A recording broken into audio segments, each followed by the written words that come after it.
attractive. It highlights the importance of professional autonomy, to have continuous investment to initial pedagogical qualifications and professional development of teachers. It highlights the importance to improve working conditions and working environments and health and safety for vet teachers and trainers. And CPD also on understanding AI-driven tools, immersive technologies, but it also highlights the importance of mobility within the European Union for vet teachers for further professional development. Is the European Union's vet policy only for the EU? And the short answer is not at all. The EU policies have a lot of impact on EU neighborhood countries, and there are lots of regional structures. For example, the Western Balkan Platform or Union of Mediterranean, where the ministers of education, ministers of employment are talking about skills policies. But the European Training Foundation, who will be also a speaker, is working with non-EU countries, with 28 partner countries, also on skills development. The question is how we as ETUCE are working on vocational education. And first of all, I would like to highlight that there is an EU language. We are saying vocational education and training. According to EU policy language, this means initial vocational education for initial degree, so for younger students, and continuous vocational education. It's mostly for workers. There is a complication how the EU focuses on vocational education, because education in the Treaty of the European Union, education is national competence, so member states can decide.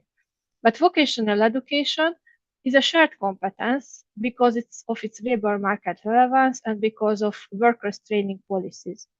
Therefore, there are two key umbrella organizations who are working on vocational education. ETUC, the European Trade Union Confederation, workers' unions, who focus on that from the perspective of workers' training, and us, teacher trade unions, who focus on vet teachers and their work environment in vocational education.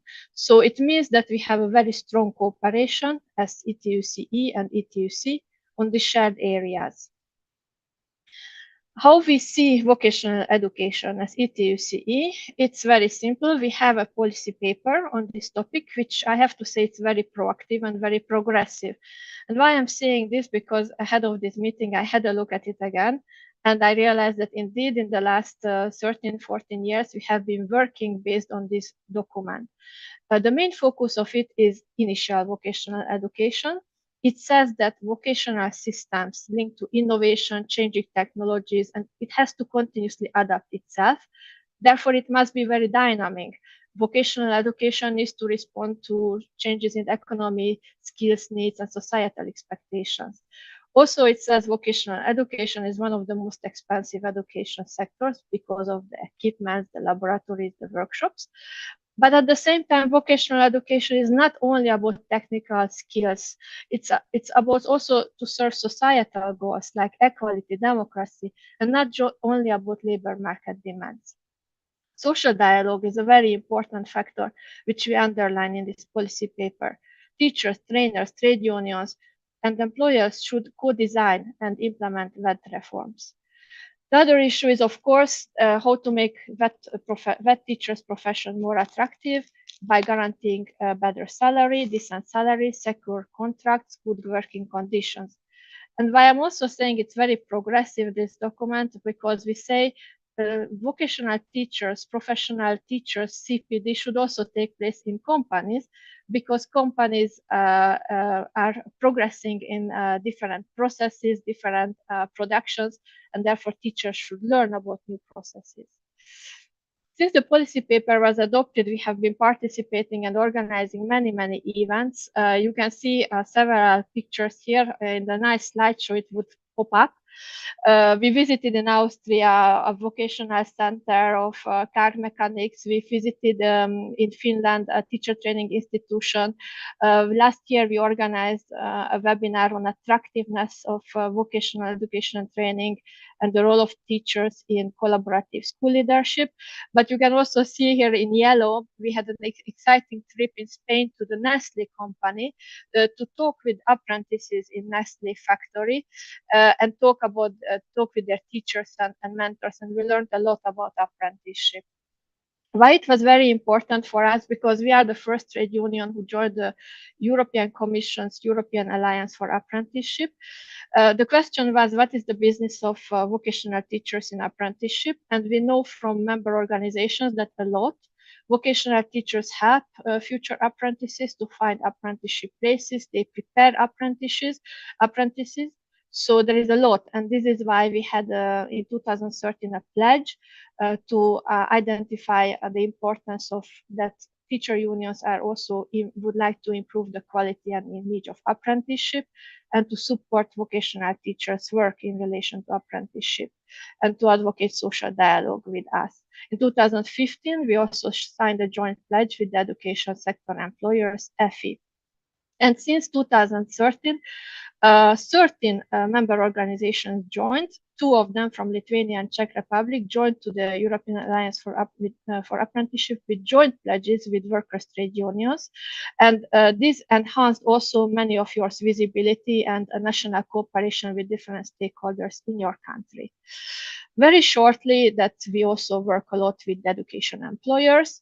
We have a joint policy recommendation from 2021 about how that we work together to make the profession more attractive, and we would like to work on more quality initial education at CPD within social dialogue. We also cooperate a lot with SEDEFOP, who will be also here as speakers. And we are one of the key actors in their pan-European survey on VET teachers. You can also browse in our website on our activities together with SEDEFOP. And in 2013, we had a joint webinar with the European Training Foundation, who, as I said, covers 28 partner countries, so non-EU countries. And we discussed with ministries and teacher trade unions about the role of VET teachers in green and digital transition. I shared with you earlier also some useful links. Please, if you are interested, have a look at them. And thank you very much for your attention.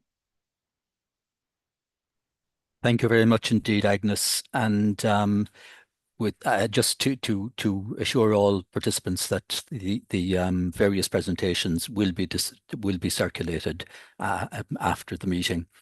And we now move on, and I'm very glad to be able to welcome Martin Henry from Education International, who will outline EI's work and the survey that EI has conducted in relation to TVET, which I think is the transnational translation of VET. Thanks very much, John. I'm just going to get this going and let me know if you can see that okay. Yes, that's clear, Martin. Thank you. Okay, excellent. So first, I'd just like to acknowledge the auspicious nature of this event, where EI have been invited as well as ETUCE to look at the history of the work that we've done in TVET. And I want to acknowledge the fact that we're entering a new era where we're working together and collaborating in a very substantive way in order to make sure that unions, through their solidarity, through their ability to work across the system, are stronger. And it's great to see a few familiar faces in the audience. We call it TVET because we've had a Congress resolution a few Congresses back that ordered us to do so. But we're well aware that VET is the terminology that is used within Europe and also, for that matter, within OECD, which I will refer to a little as I go through my talk. It's of absolute critical importance. My last position within a school was a deputy principal in a school in Wainuiomata, which for the aficionados is over the hill from Wellington. And in that school, we had many students who were engaged with TVET. And actually, there is TVET happening in schools, there is TVET happening in further education colleges, and there is TVET happening in the workplace and on into adult education. So we're aware that TVET covers all areas. The other thing to note about TVET is that because it's a policy that is to do with the labor market as well as to do with education, it's often an area that falls between three stools. So you have the Department of Labor, you have the Department of Education, and you have the Department of Adult Skills. And how they coordinate in different countries is a different lineup. That has a very big impact on the way that policies are developed and is not always coherent. TVET and EI, we've been working in this area as long as ETUCE have, and it's been an area where we've become aware over the past couple of decades, that it's become of increasing importance, in fact. And we know that TVET is seen as a very important future pathway for students. And I think in my lifetime, it would be fair to say that education has turned and been able to open its eyes a bit more broadly away from an academic track, which was towards universities and the university education, and towards a broader understanding of how we might educate all of our students for all of their lives. And I would fit this within a lifelong learning guarantee, which I think would be able to provide the sort of support to students that would enable them to access TVET more smoothly. We had a number of Congress resolutions, which led to research that we did with Wheelahan, Moody, and Levine. In fact, that research was supported partially by UCU as well as the AEU in Australia. And we did case studies in England, Australia, Taiwan, and Cote d'Ivoire, as well as having broader areas of work. Excuse me. You will see from these pieces of research that we've been very much orienting our TVET work around social justice. And I think it's crucial to mention at this point the role that TVET plays in social justice. The students who are engaging with TVET, and I think back to my experience at Wainuiomata High School, were often the students who, without an engagement in this area, would be struggling to find employment and to find access to the workplace. And as such, we're a more important group in many ways than the group that are more academically served by the traditional education system. In order to do this, it's crucial that schools, training centers, and further education colleges are able to open up their resources so that they can provide the support required in order to ensure that we've got the pathways through TVET that are possible. In the global trends in TVET, we updated the first piece of work, and we have a number of areas there. The work we did in Cote d'Ivoire, we also followed up with a meeting between Eric Levine and the Ministry of Education there, and the minister was represented in that meeting, where we took the work back in the national setting. And John rightly talked about our importance in working across national settings, but I would also urge you to make sure that you have a TVET policy that you can make sure that you implement within the national setting. How are you holding your ministers to account? How are you making sure that they present the right sort of support for the students within this area and that they provide actual and real access?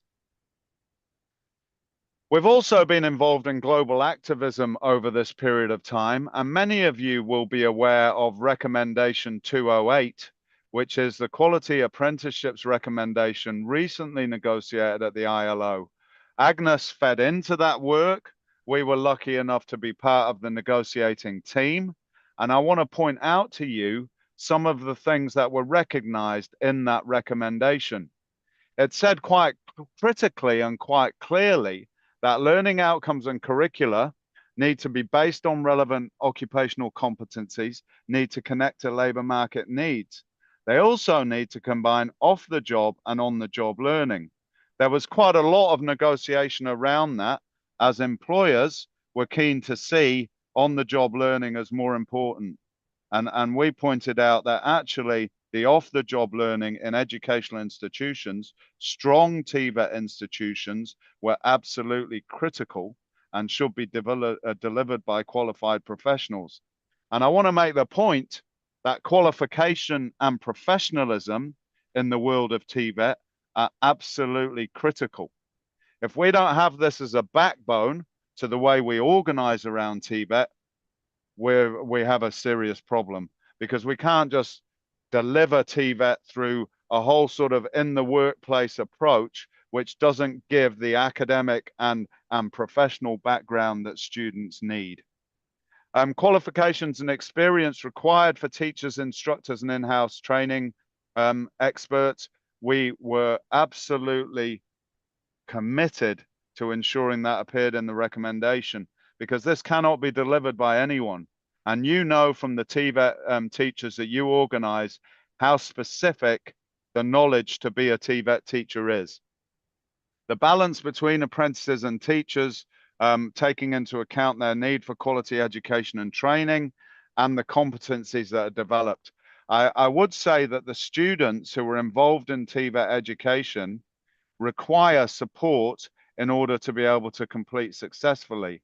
And there are dropouts. And as Agnes has pointed out, the problem with teachers and making sure we've got the right number of teachers involved, we also need to ensure that we keep the students that we have in TVET through the system and give them the support required. Otherwise, the dropout will be too great. I'm going to now give you a little taster, and I will give you a sort of a little note before we go into these results. These results have not yet been cleaned. You're the first people to see these results. They haven't yet been written up, but given the opportunity of having a TVET community here who are engaged, I thought it was important to share with you a little taste of what's to come. How does the average salary of TVET teachers in your country? This is based on a survey of all our members, and we had a good response rate, which showed that TVET unions that cover TVET were responding in large numbers, and Europe did a good job at turning out its membership. We can see here that the average salary of TVET teachers in your country actually compared more favorably than I was expecting. I thought this picture would be worse. This is a global picture rather than a European only picture. How has the proportion of short-term and casual contract employment changed in your country's TVET sector over the last 10 years? It's increased. Now we can see that it hasn't increased by as large a number as I was expecting actually, but when we put together the increase slightly, increase significantly, we see that it's moving in the wrong direction. That is, we're moving towards more precarious employment practices across the TVET sector. We know from previous Global Status of Teachers report that TVET and ECE are the most vulnerable of our education sectors, and as such require more support and more effort to organize and to ensure that teachers are getting the right conditions. I'm seeing John's face and I'm looking at the time, so I'm going to keep in touch around this, but I'm just going to work quickly through the slides so you have a flavor. What's your perception? Does society give TVET teachers overall? You can see there, too low. Now that is, even though Forbes magazine said that TVET is going to be the biggest growth sector of any education sector, and that while currently you have something like a third of students, with a third going to university, a third going to different types of training, and a third going into the workplace, some of which TVET covers, there is a need to grow the TVET sector significantly. And G20 economies are aware of this. The BRICS are aware of this. Every organization around the world that is coordinating across countries is aware of this, yet we still have a low perception of status for TVET members. Is there a shortage of TVET teachers in your country? Is the hiring of unqualified personnel a common practice? You can see there, it's too common. So somewhat common and very common, are getting up towards 50%. Now that's problematic, and we need to do something about that. That is where our recommendation 208 comes into play. You have the statistics and the normative instruments behind you to ensure that you can question your governments. Are you able to turn this around? We want to make sure that it's qualified personnel in front of these students. Otherwise, we can't be sure that we're going to get the right response. Over the last 2 years, has the pace and intensity of TVET teachers' work increased, stayed the same, or reduced? You see there, increased slightly, increased significantly. I think it's a very clear picture. And this is not just TVET where this happens, but this is the first time we have asked only about TVET. And we can see there that in the TVET sector, work increase is significant to increase significantly, and we need to ensure that that doesn't happen. Has your national government developed policy on artificial intelligence in TVET? If you don't yet know about our AI conference, which is coming in December, then this is my opportunity to mention it. You should come along. If you're in Europe, you're not too far away. It's going to be here in Brussels, and we will be looking at some of these issues. Here, AI in TVET, no. We've got nearly 70% of unions have said that. That cough gives me a cue, John. I'm going to move quickly through these last couple of slides. In your opinion, what's the impact of the following of the capacity of TVET employers to recruit and retrain? It's not good enough. And there, I'm going to end my presentation. Thanks for your focus and your engagement. Any questions can come through Agnes. We'll be around to deal with them as and when they come. Thank you, John. Thanks very much indeed, Martin. And thank you for the sneak preview. Bootleg copies were always the best. Thank you.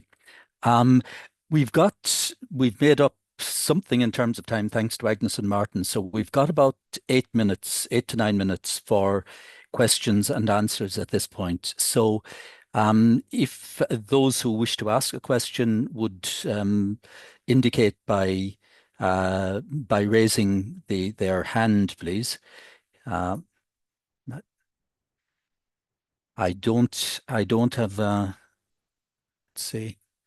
I don't see any showing at the moment, but perhaps I'm not getting it. I tried, but it didn't work for me. Tatiana is here. Oh, Tatiana. Okay. Well, yes. By all means, Tatiana. Thank you. Yes. My just question was about whether the difference between teachers and trainers in that was also taken into consideration, because this is slightly different when we speak about the working conditions, when we speak about the salaries.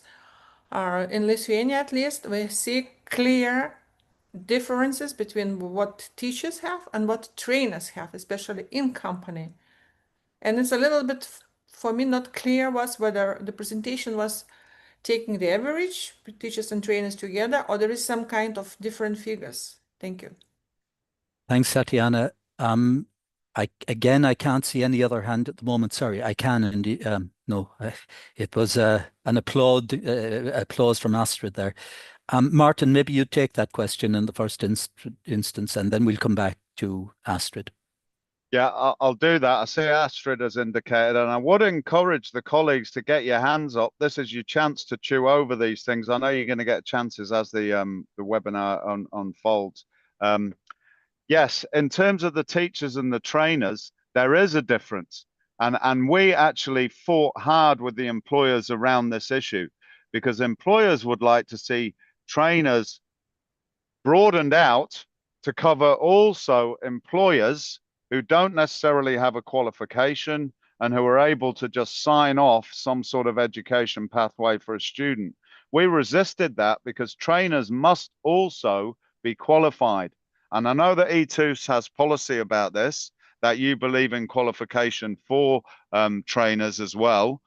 You can't just become a trainer, you have to be trained to be a trainer. And just like a teacher has to have a diploma, well, we should acknowledge the difference, as you point out, but there should still be a qualification involved. And the equivalence of qualifications is a proper question to take up with the EU.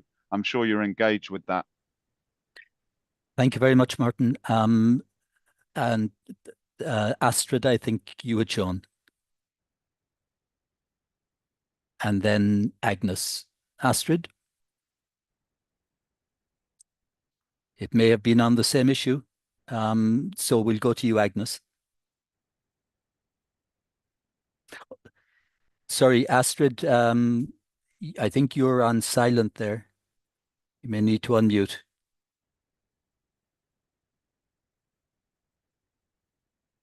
We still can't hear. Astrid, if we will go to Agnes, and if you can rectify the difficulty there, we'll come back to you.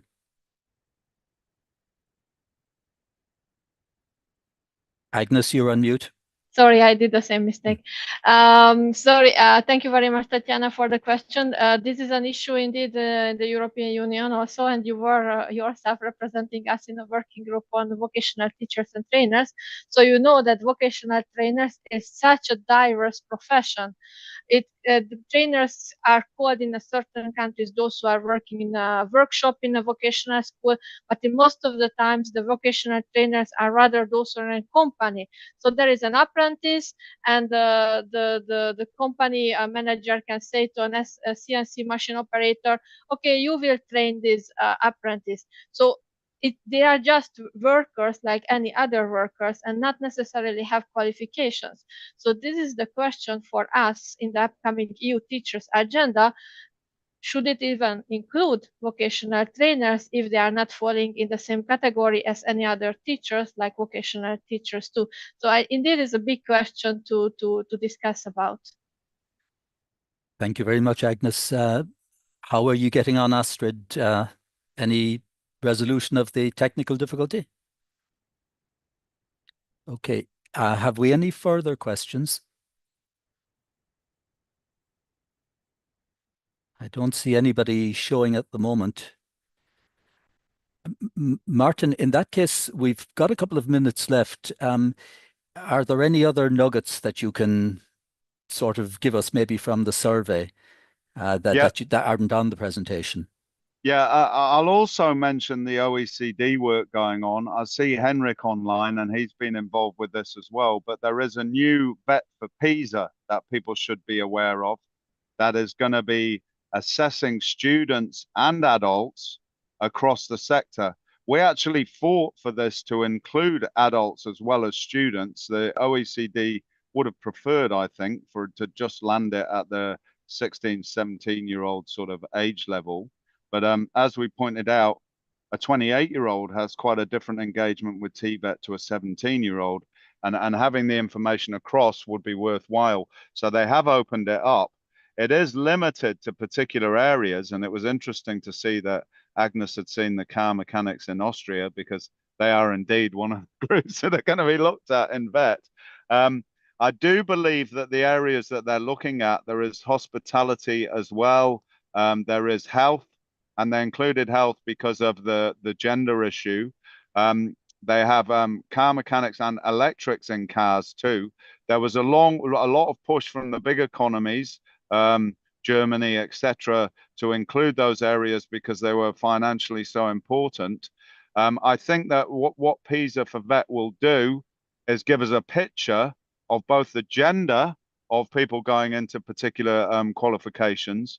We did push for broadening into more feminized areas of the workforce, because I do believe that it's important that we keep the gender balance alive in the TVET discussion. I think that's something for countries to be looking at as well, and for you to be working at through TUAC and through other fora. Certainly for us, we will take those bits of information on. From the survey, just to finish on the survey and what else you can expect to see from that, I think what you will be aware of is that things are not as grim in the TVET sector as I'd anticipated, but that there is certainly a lot of work to do if you're going to grow this sector further. And I think precarious employment is number one.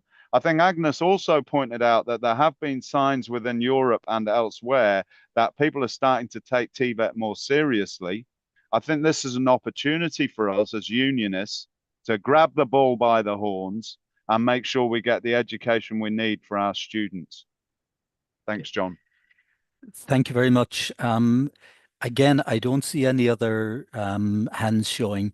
And Astrid, if you wish to put your question in the chat, we'll get back to it at a later stage. Maybe towards the latter part of the session. So we're, I think, more or less back on time now, and we'll move on then to part 2 of the agenda, which is research supporting vet teachers in the EU and in EU partner countries. Because, as Agnes said, this conversation is not limited to, and the implications of what happens in respect of the Union of Skills, for example, is not limited to the European Union countries. And we're very, very privileged indeed now to be joined for this part of the of today's proceedings by representative of CEDEFOP. And my apologies in advance if I mispronounce this, but I'm going to assume the P to be silent and ask Rina Sifidou to join us. That's great. Thank you very much. Thank you. Thank you so much. It's a great pleasure. It's really nice to see all of you, those at least that I can see on my screen. As I said, it's a great pleasure, and I really thank you so much, ETUCE, and especially Agnes, for inviting me today. It's a great opportunity for me because I also wish to share some great news with you. Okay, some bad news also about the teacher situation in Europe, but also some really good news about a novel survey that we plan to launch actually this same week at CEDEFOP. I will test if, are you gonna share, Agnes, on my behalf? It's safe, eh? Yes, Anna Okay. is sharing for you already. Okay, please use the very final version that I just sent, because Yes. I have this very, very bad habit that you never know when it's my final version of what I'm gonna say. I usually adjust and make changes while I hear to other speakers. And these first introductory speeches today, that were really inspiring and made me really focus on some aspects in mine. So the next slide, please. So at CEDEFOP, I lead the work of actually vet teachers and trainers, and we've been doing a lot. And especially we intensified this work over the last few years. Not surprisingly, because you already heard from the president of ETUCE that teachers and trainers and vet teachers and trainers are on the focus of any EU policy, declaration, document, framework. So at CEDEFOP, this is what we do. We try to support the shaping of EU and national policies. So it was to be expected that we also gave a great focus on the work of vet teachers and trainers. The international survey that we just heard a few minutes ago, these preliminary findings that I so much enjoying to hear, not because they brought some really good news, but because I was really delightful to know that this work is being done at international level, actually allows me to talk about a global vet teacher crisis. So it's not only a European teacher crisis, but I think it's a global one. I think it's very well known that the very complex working conditions of teachers, and when I talk about working conditions, I talk about also the complexity of their job, which requires to perform multiple roles. I talk about the lack of resources, so we talk about working contexts that they're not really very attractive. I talk about a profession that requires very high level literature, literacy, digital and social skills. So it is a complex profession. So you saw very well in the international survey that it was like it was a consensus that the work of teacher has increased significantly over the last years. So needless to say that with not very good working conditions and with an increased workload, we do see globally a teacher burnout, and we see that the well-being of teachers is really at risk. And this is very much highlighted also in the latest declaration of VET, where they mention specifically the well-being of teachers and students, because one is very much correlated with the other. Well, all this situation has also led to make this profession, the teaching profession, to have a very, very low attractiveness to young people. So very few young people now in Europe, they actually choose to become vet teachers. And those who do become vet teacher, the data shows that unfortunately teaching was not their first career choice. We also see in Europe that novice teachers, during their first year of their job, they are likely to be looking for another job. So they already felt uncomfortable in this profession. As a result, you know very well, globally, dramatic vet teacher shortages. You may also know that teacher shortages, apart from the practical things that vet institutions may not have enough teachers to teach, the other evidence is that in schools with teacher shortages, the learning outcomes, the PISA outcomes, for example, of students, they were much lower in comparison to schools that they were fully equipped with all teachers in need. The next slide, please. I was about to change from my computer. As you may know, the role of CEDEFOP is to try to support evidence-based policy making. And when I said that we focused on the work on vet teachers and trainers over the last years, I meant that I could have 2-3 more slides here with publications that we actually made available on this topic. And we looked into so many different aspects, like the emerging skill needs for teachers, the demands, their multiple roles. We have these policy trends where we monitor policy developments on the professional development of teachers and trainers. And my colleague Kostakis and my other colleague from ETF will join me, present you later today. There is a lot of work. We look a lot about how other EU policy priorities, like the shift to learning outcomes, they may also impact on the teaching practice, but also on how the professional development of teachers is actually designed and delivered. So the next slide, please. So based on all this research evidence that we furnish, we try, of course, to support in many different ways. We develop practical tools that they are for vet teachers and trainers to try to support them on their daily work. We create peer learning and so forth. And what we look into mainly, and we want to address, is the persisting challenges and important data gaps. And I want to stay and emphasize that despite all this publication, despite all this research, there are still important evidence, data, and research gaps to understand the challenges that teachers and trainers are facing, and to understand how their professional development is actually designed, up to what extent they participate in continuing professional development, and many other topics I will shortly talk to you about. So please don't misunderstand this slide, because by no means tries to undermine all the efforts that are being carried out at national level. And in the latest publication and policy briefs, when we monitor developments from 2022, 24, 25, we do see a great effort from countries. But despite these efforts, please allow me to highlight these persisting challenges. So, by CPD, I mean continuing professional development, and I mean the professional development that teachers receive once they're already in schools teaching. So already, although some countries, few countries, they try to link CPD with salary supplements and career progression, unfortunately, this is not the rule. There still, in the majority of countries, it's very, very few the cases that CPD is actually linked to career progression. So you may see that there is not given lots of motivation and incentives actually to teachers to participate in CPD. We see very important barriers to access CPD, and that's mainly because of lack of funding, mainly because of lack of time, because these conflicts with teachers' work schedules and so forth. We do see countries making efforts to give incentives, accommodations, and so forth to teachers to participate, but again, that's not the rule.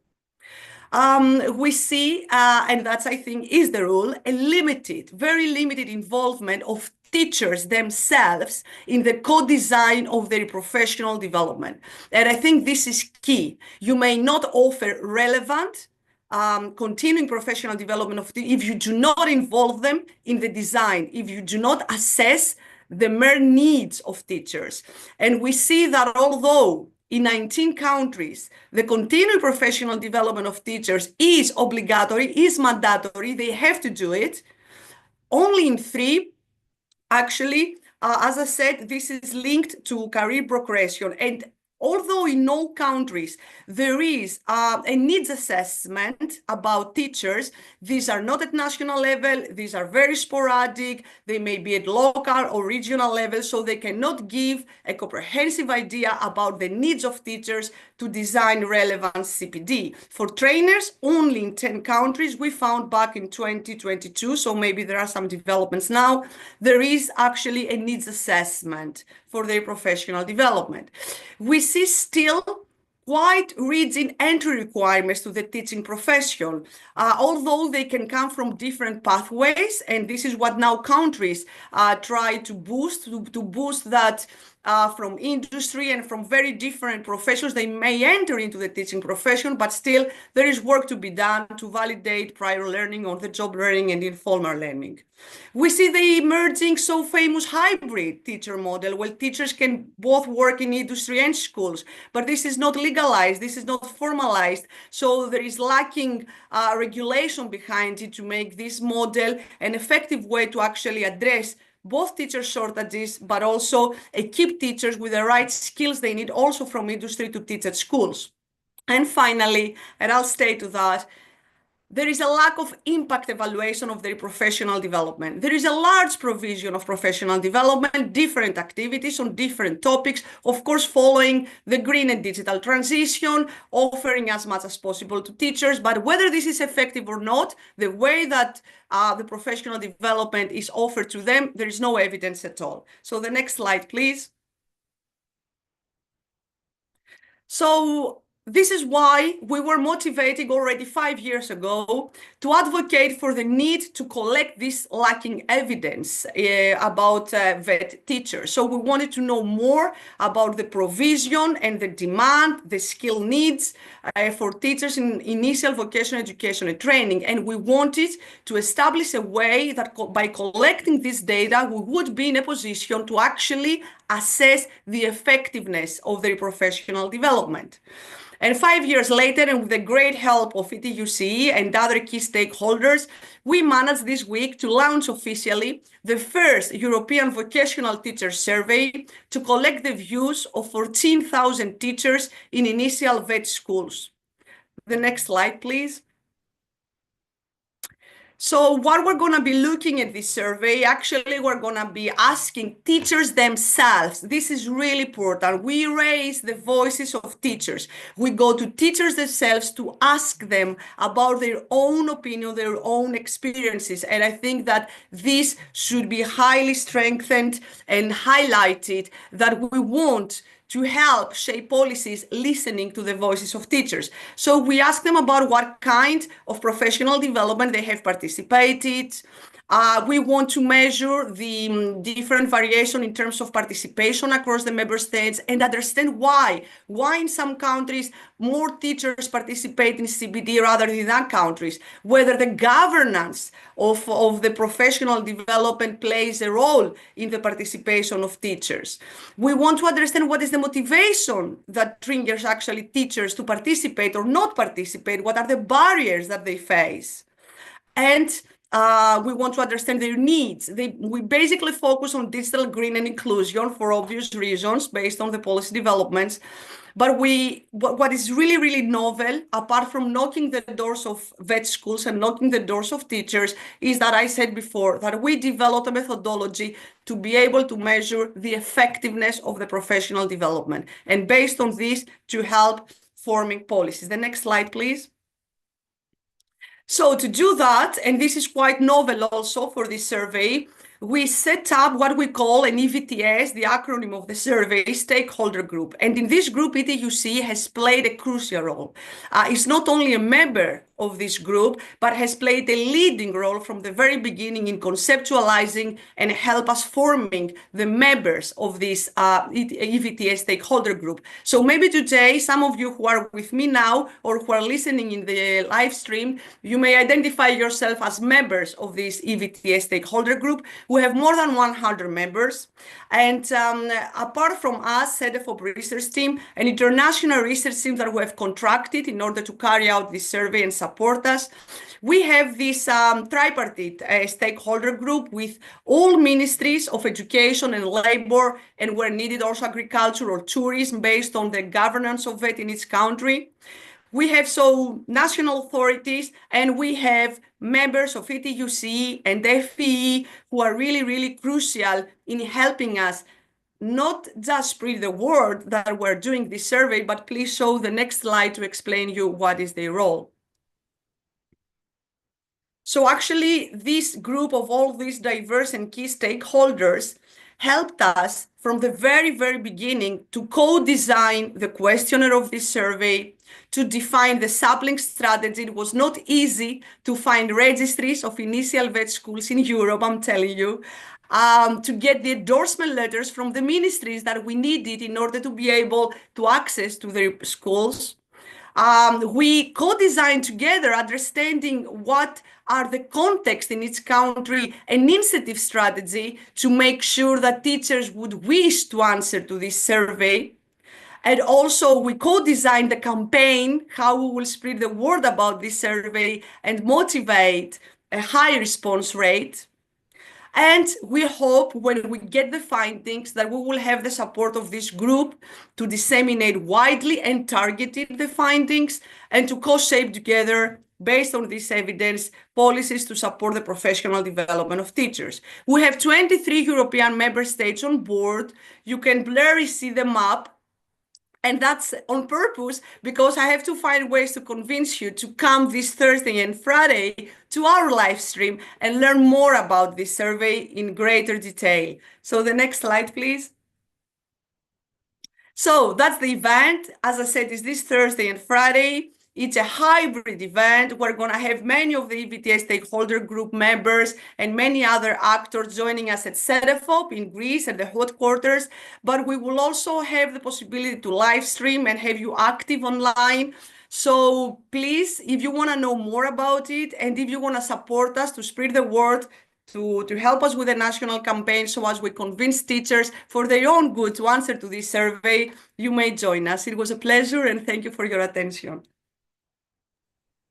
Thank you very much indeed, Rena. And that was an action-packed presentation and very, very clearly, not just extremely important in terms of how, if you like, VET is perceived, but also more importantly, I suppose, from our perspective, it does, as Rena pointed out at various stages of her presentation, allow for very, very direct input by teachers. And that is something that we constantly call for. Now that we have the opportunity to activate that type of engagement, we should do everything as affiliates to make sure that our members engage. So thanks very much indeed, Rena. And we've got about 8 minutes for questions before we let you all take a rest from the screen.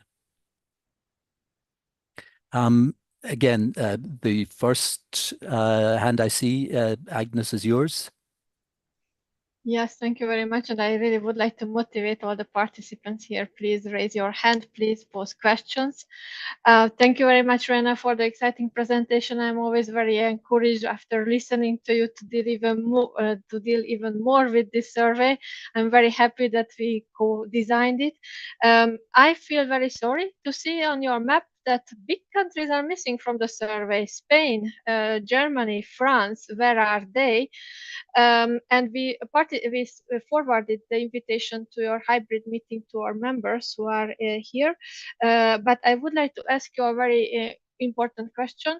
who will own the data after you receive the data? I guess it will be SEDEFOP. But after you have the survey, how can we as a member organization learn about the outcomes? Will you have national focused results? Do you think they can be useful to use in social dialogue and discussions on vet reforms? Thank you.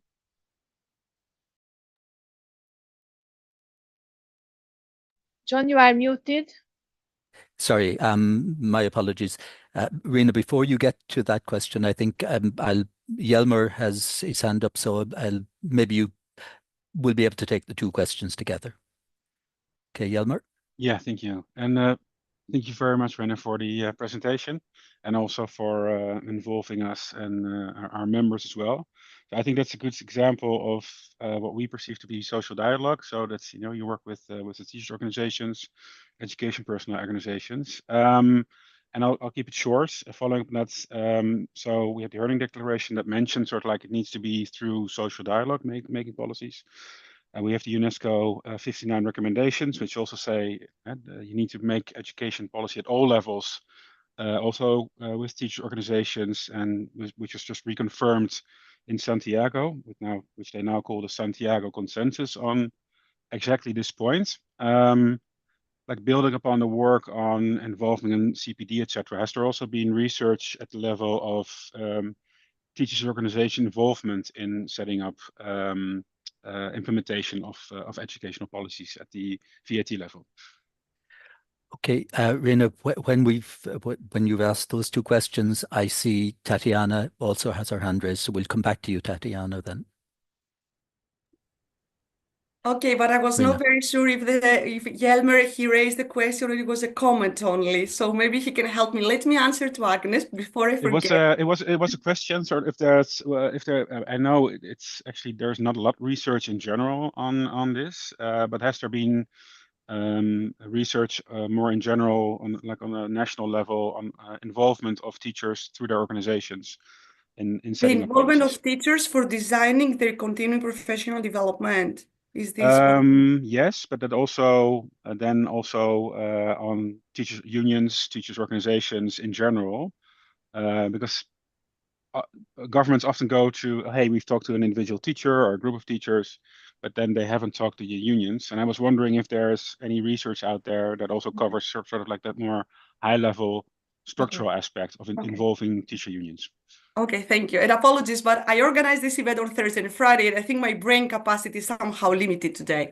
So, Agnes, unfortunately, yes, indeed, very big countries like Spain, France, Germany, and Austria, smaller country, they are missing from our survey. And this is because mainly for the big countries, as they are very, very decentralized in sense of how they govern vocational education and training, it was really, really difficult to be in accordance with all landers or national autonomous communities and so forth, that they should give us the okay to proceed. Also, there were some conflicting priorities for these countries. Of course, that is voluntary, it's totally voluntary, and we really engaged and made our best, and the ETUCE was very, very supporting in explaining the benefits for participating and actually having for free somehow all this data, representative data at national level. On the other hand, given this survey is really complex. I will have the chance to explain this on Thursday and Friday. It's not an easy survey at all. Maybe it's better that these countries come at a later stage so that we also learn a lot and we can perhaps implement the survey in a better position to implement it in these countries. And having said that, I almost forgot the question about the data. So the data, absolutely, we will of course publish in many, many different ways, like policy briefs, detailed research reports, all the findings nationally, comparative analysis.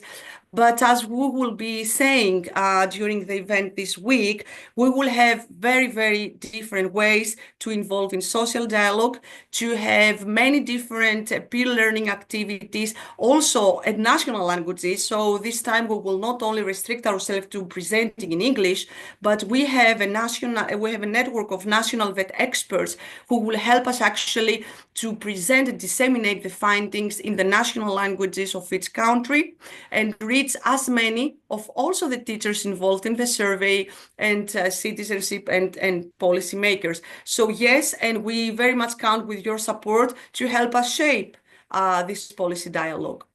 And for the Yelmer, no, I'm not aware of a research which very much focus actually on what we're going to be talking today, like the role of teacher unions and trade unions in shaping their professional development and addressing the needs of teachers and so forth. But through this survey and with the help of Agnes, we have introduced some questions that I think will help us to collect some evidence on these points. Of course, we don't know yet to what extent, but I think we will help. And then again, open to discuss any future research with you. Thank you very much, Rena. And Tatiana? Yes, Rena, thank you very much. I think it's also impact of long cooperation with trade unions. You are confirmed all things we're repeating for years. And would be strange if research wouldn't do that, because this is indeed a fact. This is a picture, and we as the union representative, teachers representatives, we are there, and we saw the first signal that something is alarming and something is happening and can create a huge problem in the future, in the nearest future. Yeah, and unfortunately, I wouldn't say that I'm happy that we were right, but I'm really sad that we were right, and what you confirm now are maybe a little bit coming late. I give you an example. Lithuanian parliament tomorrow, same as will approve the government program, the new government program, and one promise in the government program is that how they solve the teachers' shortages. They don't specify, but it's probably applicable also for that. Because if from the reading they don't specify, it's simply teacher shortages, and we have huge teacher shortages in that as well. And we have also general education and vocational education and training. So they say that teachers will be replaced by screens. That's simple like this. And in the classroom, there will be only supervisor observing. Whether they are looking at the screen or not looking at the screen, I don't know what would be the task. We protested as teachers union, and we tried to lobby the parliamentarians to block this, because it's obviously goes against the rights of the child to get quality education, and it's not definitely not the solution how to solve this teacher shortages problem. When I started to discuss with the colleagues, it appeared that in Denmark and also in the other Baltic states, they're also trying to introduce something like this.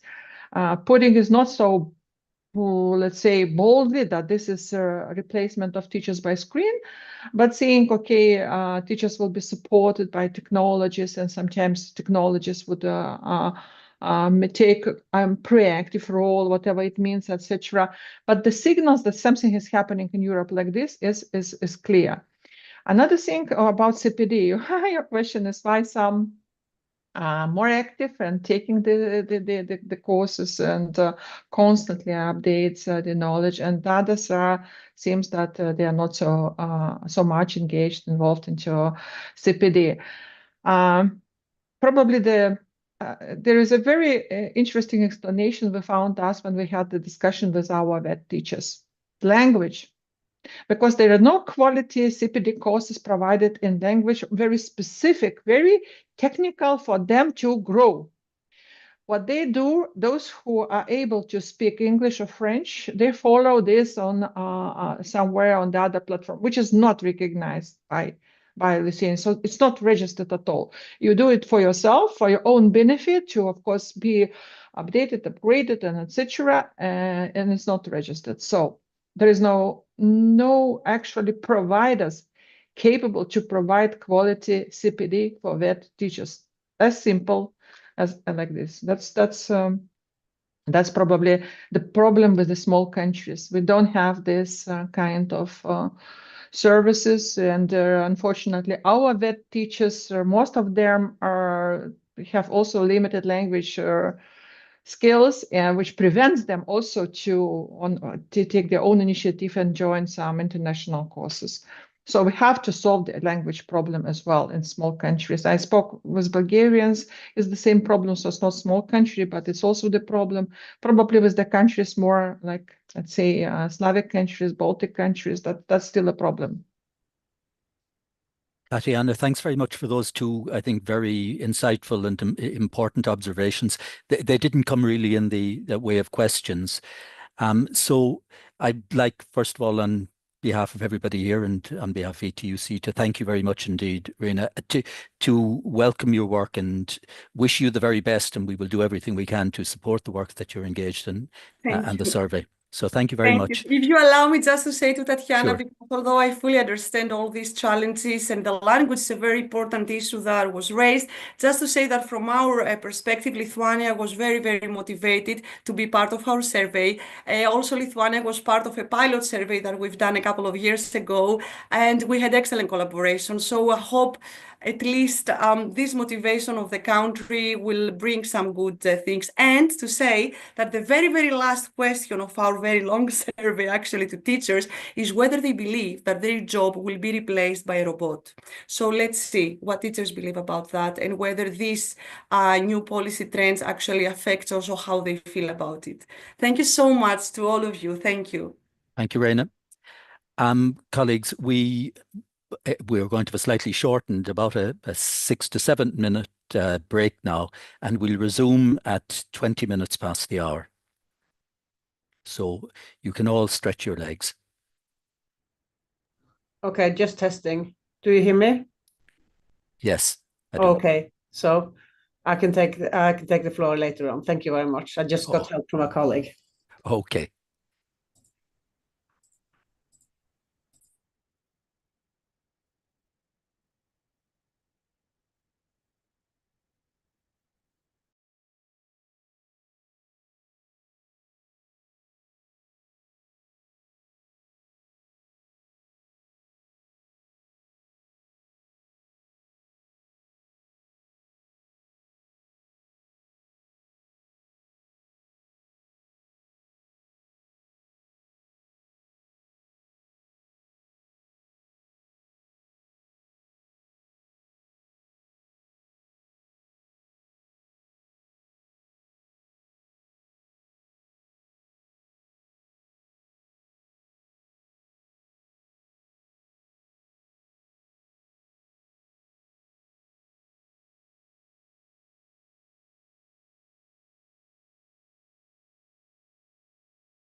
Hello, George. Hey, Ludovic. Hi, Agnes. Can you see me? Yes, hello. Firstly, let me talk with Ludovic because he's the next presenter in 2 minutes. Will you present PowerPoint?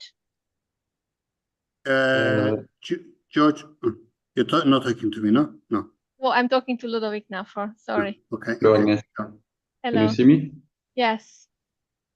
Yes, if you want to put the PowerPoint, that's great. Can I do this myself or not? Yes, you are a co-host, I think. Okay. Let me check.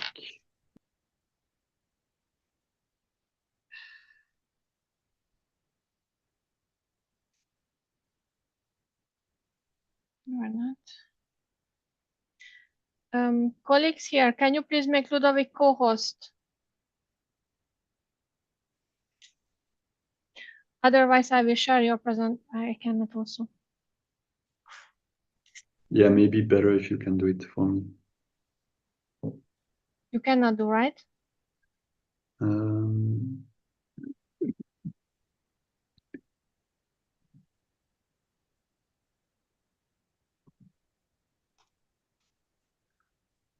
me try.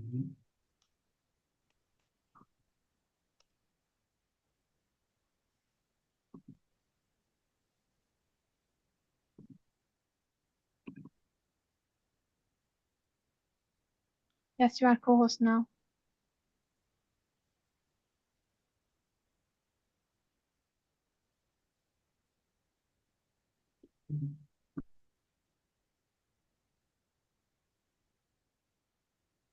Yeah, this is working, right?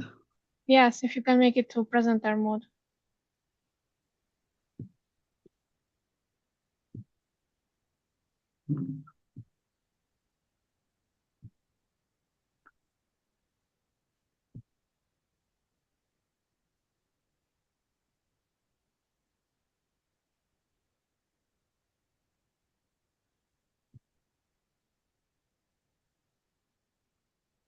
Excellent.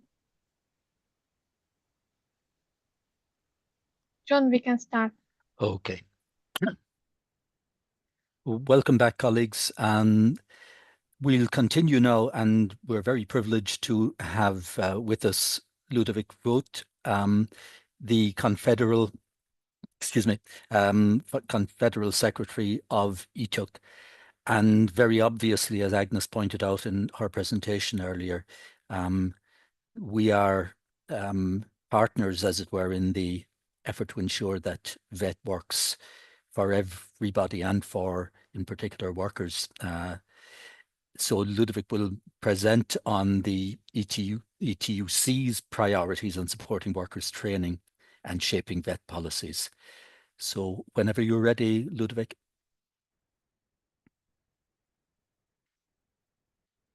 Yes, sorry, I think I have some technical problems, but tell me if you can hear me well and see me, or at least see the PowerPoint. We can hear you clearly, and we can see the PowerPoint, though it's not in full screen mode yet. Okay. How do I do that?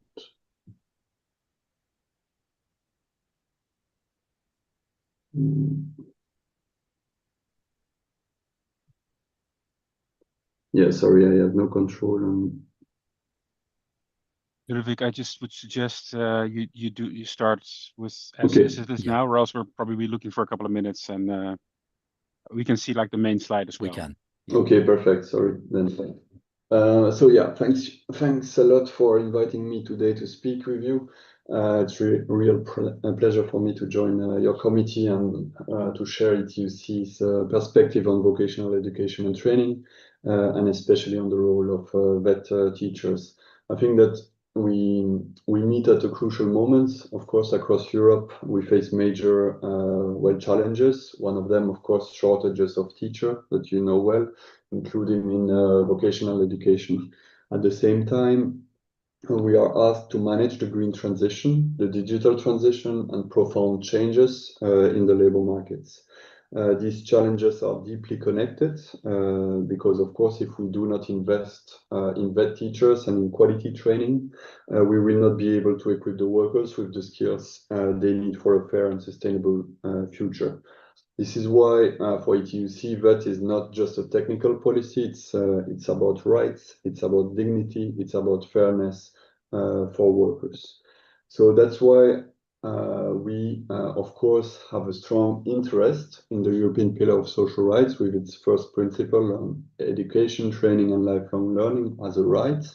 So the European Pillar of Social Rights was since 8 years gained momentum, and there's a changing momentum around it also, and difficult times also for social rights in Europe. But the European Pillar of Social Rights has, in the last legislative legislature, pushed and helped to push social points at the high level on the agenda. Also with the summits around Porto on social rights, and last week this summit was held again in Porto around the social rights, but unfortunately there's really a pushback on it, pushback by employers saying that employment costs are the problem, employment rights are the problem for competitiveness, etc. So even if there's the continuation of the moment on social rights at European level, it's really turned around competitiveness all the place. So it's really something we have taken into account in our strategy. But for us, for sure, it's still relevant to say that everyone has the right to quality and inclusive education, training, and lifelong learning in order to participate fully in society and manage successful positions in the labor market. So the first principle of the pillar is valid and important. But as it concrete, Ludovic, sorry, Ludovic. I don't know if others are getting just a wee bit of interference there and sound. So it was slightly fractured. Okay, maybe it was frozen a little bit. Sorry for. Does it mean it's working now? Maybe you should switch off your video. Yeah, but then you. Okay, we'll do that. So. Okay, it's working. Yeah, sorry. So what does it for ETUCE? Of course, it's the demand of a right for employee training workers, because this is really missing across Europe. If you have different contractual situation, or in different size of companies, if you are in the public-private sector, this right really differs. More than that, there's also the issue around discrimination there, because in the labor market, like migrants, youth, are also underrepresented in trainings, and then also normally the majority of workers are also women, but they are also underrepresented in the access in the right to training. So the question of inclusiveness for ETUCE is a key point. This is something that you will see in the next slide if I do switch. Like it works. Sorry. Yeah, okay. ETUCE priorities on VET. So first one I already mentioned, the right to employee training and paid off time to earn should be a reality for all workers, especially negotiating social dialogue in social and collective bargaining, of course, especially if we want to manage the digital and green transition. This is of high importance. This calls, of course, for quality and inclusiveness of training. This calls for an employer's responsibility also for training, provision of the workers. We need to strengthen also the quality apprenticeship with decent pay and conditions and strong social partners governance. We worked a lot on this aspect in years, and train also the framework, the quality framework for apprenticeship that was developed by social partners and the institutions in the last decade. But the implementation of that and the 11 elements on decent pay, on decent conditions is for the moment weak and should be reinforced. We should anticipate the skills for the green transition and digital transition and link clearly training, quality jobs, not just competitiveness as we see in the current policy debates. I already mentioned the question of equal access and inclusiveness and the importance of trade unions involvement in the skills governance at all levels, not only so European, national, company, sectoral and regional level are the 5, of course, layers that are important to integrate trade unions in order to have full involvement of social partners and workers' voice. Recently, so every 5 years on VET, member states, the Commission and social partners discuss a new declaration. We just adopted, well, the member states adopted a declaration 2 weeks ago in Herning in Denmark, a declaration that we endorsed also as ETUCE and on which we participated a lot, and Agnes was in the drafting of the declaration with strong fights here also to push our points with the employers and with the government, and where we secured, of course, well, it's a balanced text, not all perfect there, but we secured strong calls for strong social dialogue and partnership with social partners in bad governance, which is a call also to member states to implement this, which in a lot of countries is not the case. The quality and inclusive education, training and lifelong learning approach, the equal respect and parity between vocational, general and academic education, gender equality aspect, and the key competences also including citizenship, entrepreneurship and sustainability, not just competitiveness at the service of the employers. So this is well something that we will try to monitor also how it's used by the member states and try to improve involvement of trade unions and in VET systems through this new impetus that is given to VET through the Herning Declaration. You can see yeah, so I will not already tackle that, but the key points that are in the Herning Declaration that you can also find on the website of ETUCE and of the Commission, and that I'm sure that you have already received.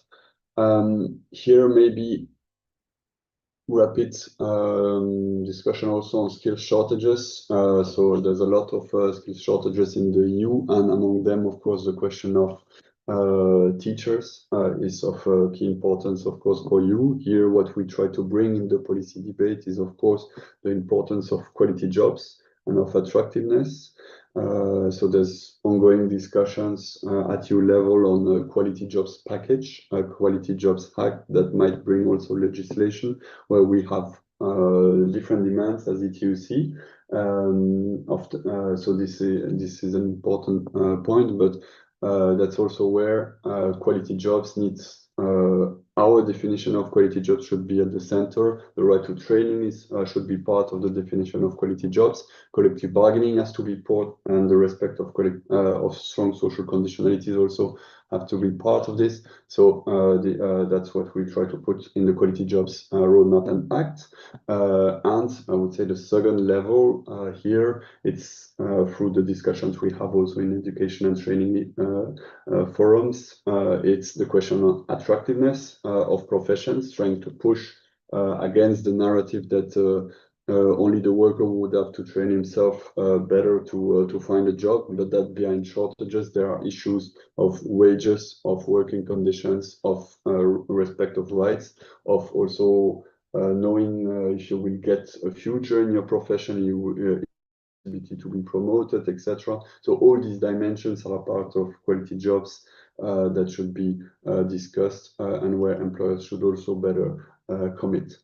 Maybe I'm almost at the end, but maybe some information that are also useful for you to see what are the different well, actualities and news on what we're working on at European level. We have on the framework of the social partners discussions at European level, cross-sectoral level, with employers organization, Business Europe, SME United, and SEI Europe, which are the three employers organization representing big businesses, small businesses, and public services and services of general interest.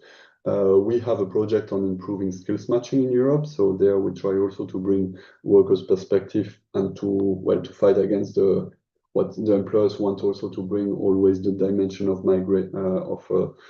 of importing in order to resolve skills labor and skills shortages, to import with new waves of qualified migrants rather than focusing also on better helping all the unemployed, all the underactivated workers in the labor market, and without wanting to also discuss the quality aspect of the jobs. So we think we need to reinforce these points.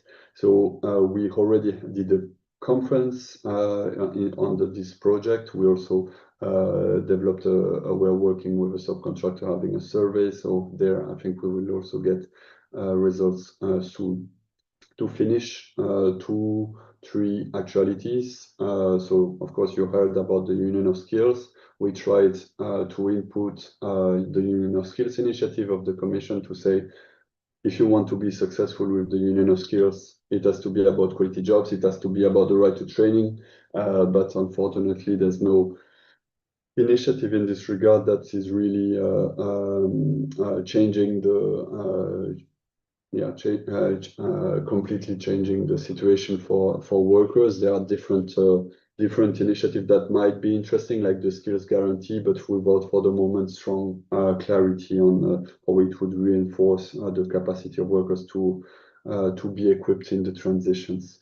We did also position ourselves on the skills first approach, which is more and more relayed at European level, where against more the qualification approach, which we support a lot. We have seen in the recent past a lot of push for micro credentials, for example, a lot of push for individual learning accounts, for skills first approach, and there's a risk also that it would attack the professions that are also regulated and saved by different provisions.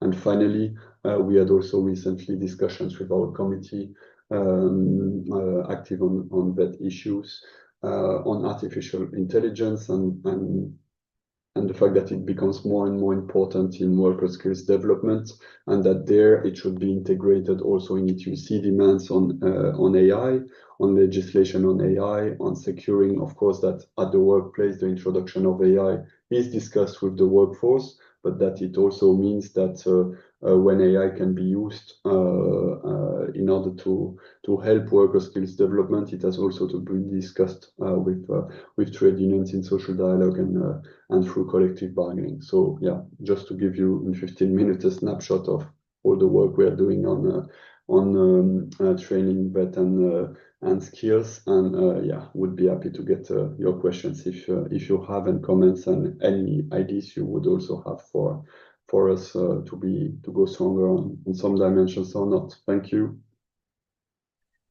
Thank you very much indeed, Ludovic, and some very weighty and important issues raised, not least in the variety of emerging challenges that you noted towards the end of your presentation. Also, it's very clear that the view that ETUCE has specifically in relation to education issues aligns very significantly with the approach taken by ETUCE. So I'll invite questions. We have about 7 to 8 minutes for questions at the moment.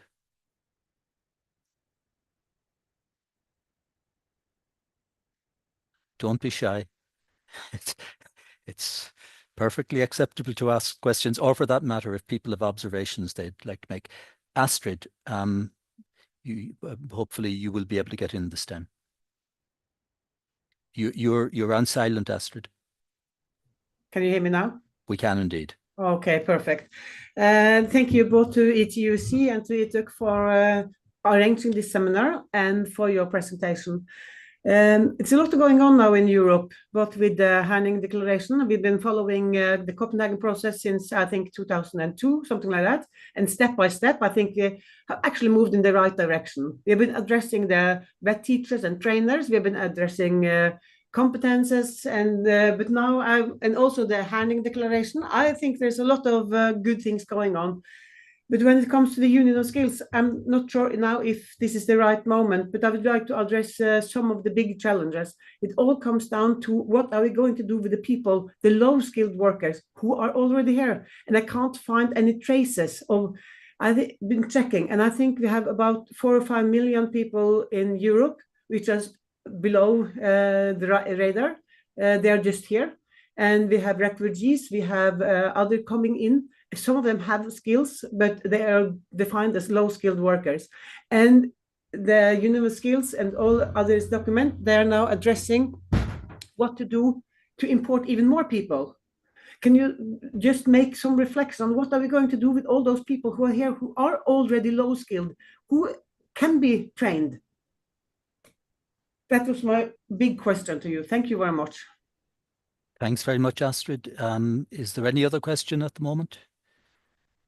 Okay, Ludwig, I'll hand that question to you then. And it is indeed a concern that was raised about one of the sort of fixation, I think, of the Union of Skills with plundering the intellectual assets of other countries. Yeah, no, clear. Of course, it's a concern that we also have because when we discuss about vet and skills, we often focus on future needs and labor shortages, and without looking at those who are already there. As you mentioned, there are the migrants that are already there in a lot of countries, also undocumented workers that might also have a lot of competences, and that also often as they are not recognized and that there are no recognition of their qualification because they are in dangerous situations and in illegal situation. In fact, they underqualify themselves and they accept jobs that while we know the examples of people being doctors and having to downgrade, of course, their qualifications, but it happens in all sectors. So in fact, there's an underuse of the potential of people that are already there. Only here to speak about migrants, and there's there's then also the unemployed and the least active in the labor market, young people, the needs, etc., where also they need to find a solution that is based on quality jobs. And often they do not go in sectors where exactly the problem is the quality of the jobs. And often we speak about attractiveness. We try to speak about attractiveness with employers. And this, if you don't enter in discussion on the respect at work, if you don't enter in discussion about pay or health, health and safety and working conditions, yes, indeed, it's impossible to attract people that know well that in these sectors they are not respected. This is, I think, one of the biggest issues. We need to find jobs where everybody can really develop itself and emancipate and find a way to participate in society. But these jobs cannot be just shitty jobs. So that's this part of the conversation is unfortunately missing. We hope that to try to continue to influence the quality jobs package and act, which if it's brought forward, and it is the commitment that Van der Leyen made in the speech, the State of the Union speech 2 weeks ago in Strasbourg. If there are also legislative initiatives there, it will maybe be, even if we are in a moment where we speak more about the regulation, it might bring some hope that quality jobs can still be the flagship of a social Europe. So completely agree. And then in the discussions we have on VET, this is something that has been also discussed, and we will continue to discuss. There's an initiative on upskilling pathways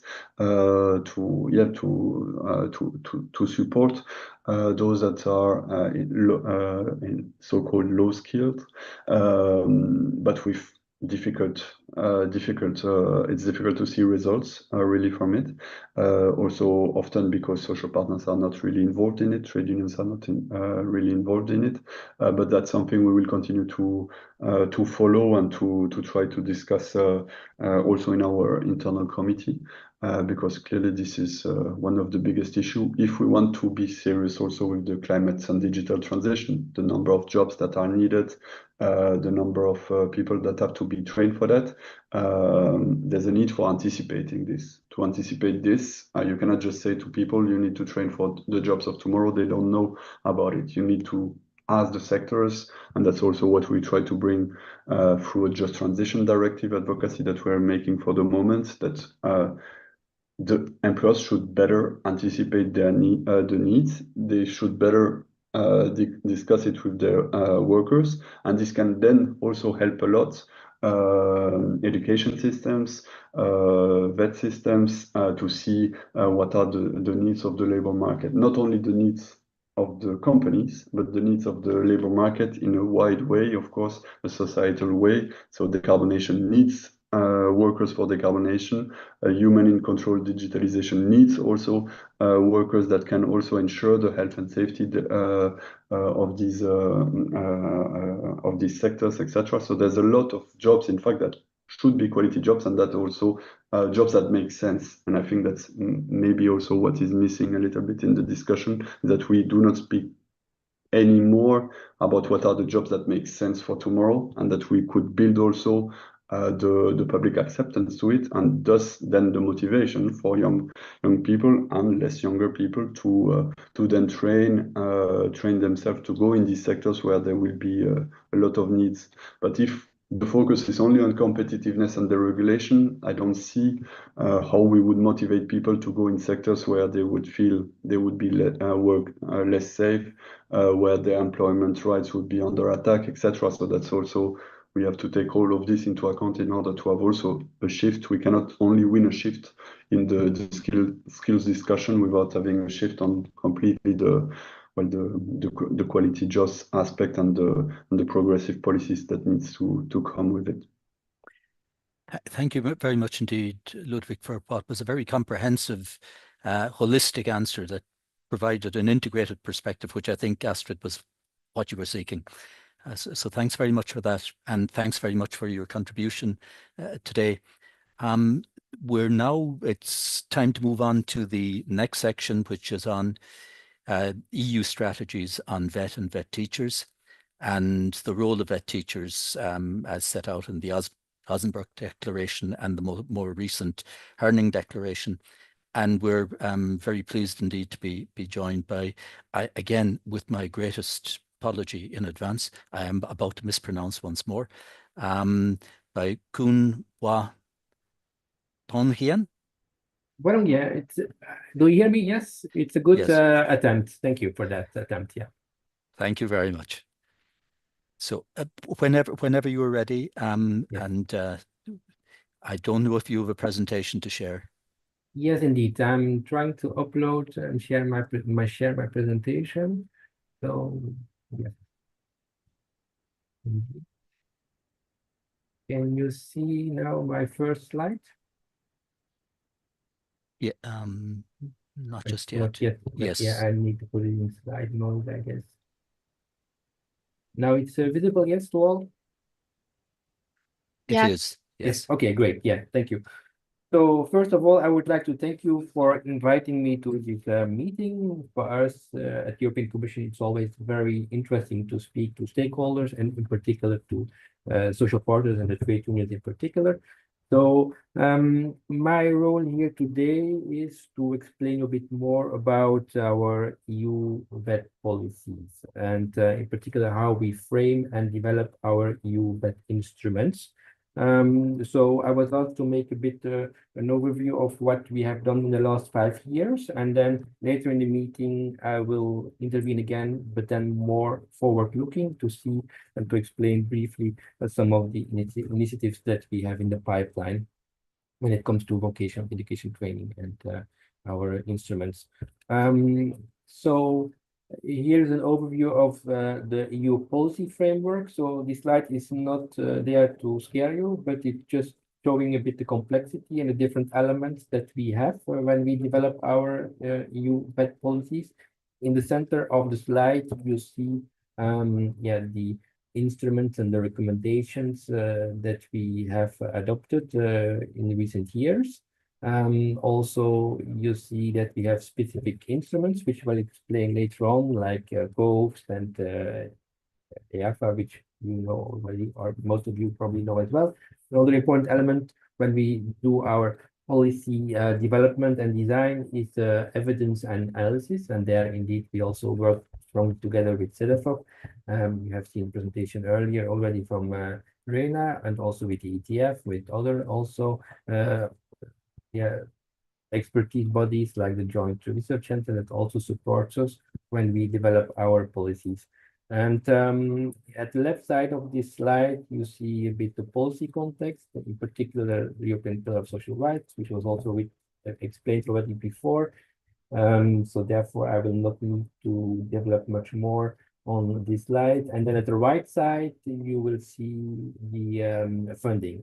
Of course, funding is also very important when we develop our tools and instruments, so to make sure that indeed we also give concrete financial resources to stakeholders to implement part of our policies. Agnes already mentioned earlier the references to the treaty, so which is also helpful for me. I don't need to repeat them. So therefore, also I think you're familiar with the subsidiarity and how the competences are shared between member states and also the European Commission or at European Union level.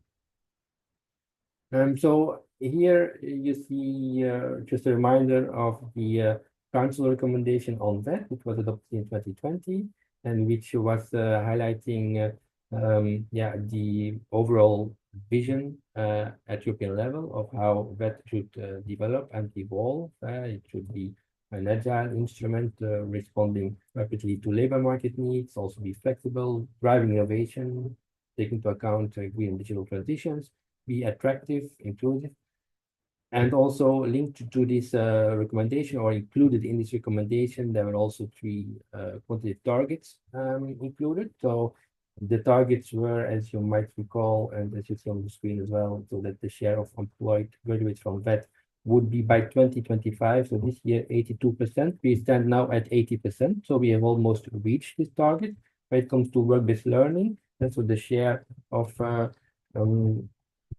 VET students that are exposed or can benefit from work-based learning should be at least 60%. By end of this year, we are now at 64%. So this target we have reached. And then the last target is about learning mobility abroad.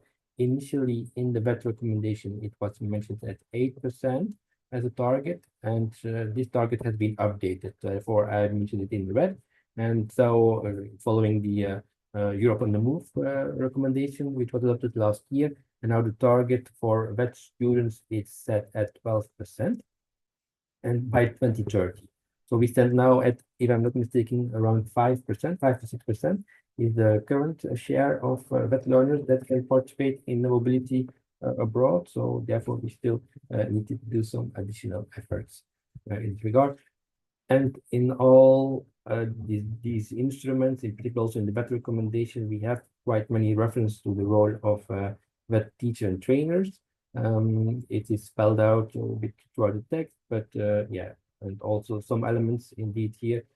I've listed them a bit specifically the references to VET teacher and trainers. So the importance of initial NCPD is underlined. Also that there are attractive career paths offered to VET teacher and trainers, that will be good cooperation with companies, that the role of VET teacher and trainers is well embedded in quality assurance instruments as well, in the ECAVET tool in particular, and also that there are enough opportunities for VET staff as well, so teachers and trainers to participate in mobility abroad. So that's also specifically then focused on the VET teaching trainers. And as you might remember, we had, of course, the Osnabrück Declaration, which is still valid and which we still try to support. So there, the focus is more on resilience and excellence, making sure also that we create a lifelong learning culture, that there is an important element of sustainability included in VET provision, and also that there is a strong dimension of international mobility. Then again, specifically on the VET teaching trainers, so we have to remind that the Osnabrück Declaration was adopted during the COVID crisis, so there was then a strong focus on VET being and teacher as well an agent of resilience, also really promoting the lifelong learning culture. Important was also highlighted on the fact that there should be new approaches to take into account digital developments. And again, also the importance of attractiveness of teacher and trainers profession that needs to be increased. This was also already mentioned in the 2020 Osnabrück Declaration. Then more concretely, so these tools, they are a bit perhaps, the instruments are perhaps a bit abstract, but based on these instruments and framework, we try to develop specific elements, like, for example, the European Alliance for Apprenticeships, which is a way to support and to reach this target on work-based learning, for example, or to improve the quality also of apprenticeships. And here you see in a nutshell with an overview of material that is developed for in particular teacher and trainers. And but you can also click on the links to find out more. In particular, a useful tool for teacher and trainers is the toolkit on apprenticeships mobility, which was launched back in 2023, and which aims to provide guidance to VET teacher and trainers, students, to participate and engage in mobility opportunities. And also another toolkit that was developed is the one on digital skills, also really a concrete instrument that can be used by VET teacher and trainers. Our colleagues in the unit are also now preparing a new toolkit on basic skills that might also be helpful for teacher and trainers. So then another element which I mentioned is quality assurance. Quality assurance is very important when we talk about VET provision. So for that, we have a specific tool. It's called ECAVET. It was developed in 2009 initially, but it was updated in the VET recommendation as an Annex 2 to the VET recommendation back in 2020. And also there you will see that there are specific references to the role of teacher and trainers, for example, that they already participate in the planning phase of the quality assurance cycle on improving quality in VET. Also in other elements or descriptors of the ECAVET framework, there is an explicit role to the contribution of teacher and trainers in the quality assuring VET provision. And here you see the indicators which are attached to the ECAVET framework, and there in particular also you see, for example, indicator 2, where we try to underline the importance of investment in training of teacher and trainers, which is so an explicit indicator of the ECAVET framework. Then another important instrument is the Centers of Vocational Excellence. I guess you are all familiar with the Centers of Vocational Excellence. So they try to create ecosystems to promote high quality training, but also to stimulate research and innovation thanks to the VET sector. And this is our most important instrument when it comes in terms of funding. So, for example, for the project period 2021 to 2027, we have around 400 million euros to fund both projects. They differ in size and in topics, but many develop specific tools for teacher and trainers. in particular CPD for teaching trainers. Also, many of these coves, they develop innovative pedagogical approaches as well. On the slide also you can find a link if in case you would like to find out more about the COVE projects that we have funded. And then, is the Herning Declaration, which was already also referred to by other speakers earlier in the meeting. So indeed, and it's useful to look at this Herning Declaration and to really also notice that the role of teachers and trainers is becoming much more important than in previous documents. So in particular, there's a clear awareness at the highest level, let's say, that there's a shortage of teachers and trainers, that the profession of teachers and trainers should become more attractive. Also, there's an importance of providing good working conditions, ensure autonomy. So these elements are much stronger in this declaration, also thanks to your contributions that you have provided to us when we were drafting the Herning Declaration. But so you see indeed that there is a much stronger emphasis on the role and the working conditions of teaching trainers in the latest EU policy declaration on that. So that's a bit an overview of the main elements over the last 5 years when it comes to policy instruments in the field of VET. And as I mentioned later in the meeting, I will also refer to the EU VET strategy and to the teacher and trainers agenda. But so here is the main overview of the change and the evolving elements that we have developed for teacher and trainers. So I don't know if there are any questions on my presentation. I'm happy to try to address them. Thank you.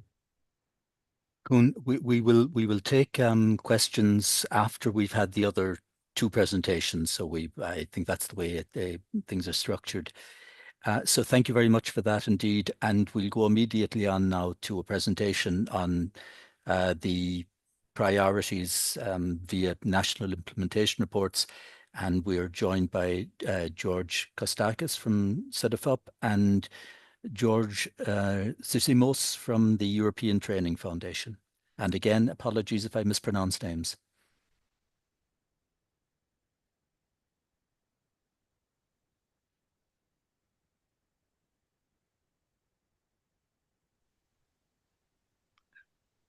We can see the presentation. Do you hear me? Good afternoon, yes. everyone. Hello, George. Now. Very good. Very good. And you see the presentation as well. Okay, fantastic. So good afternoon to everyone.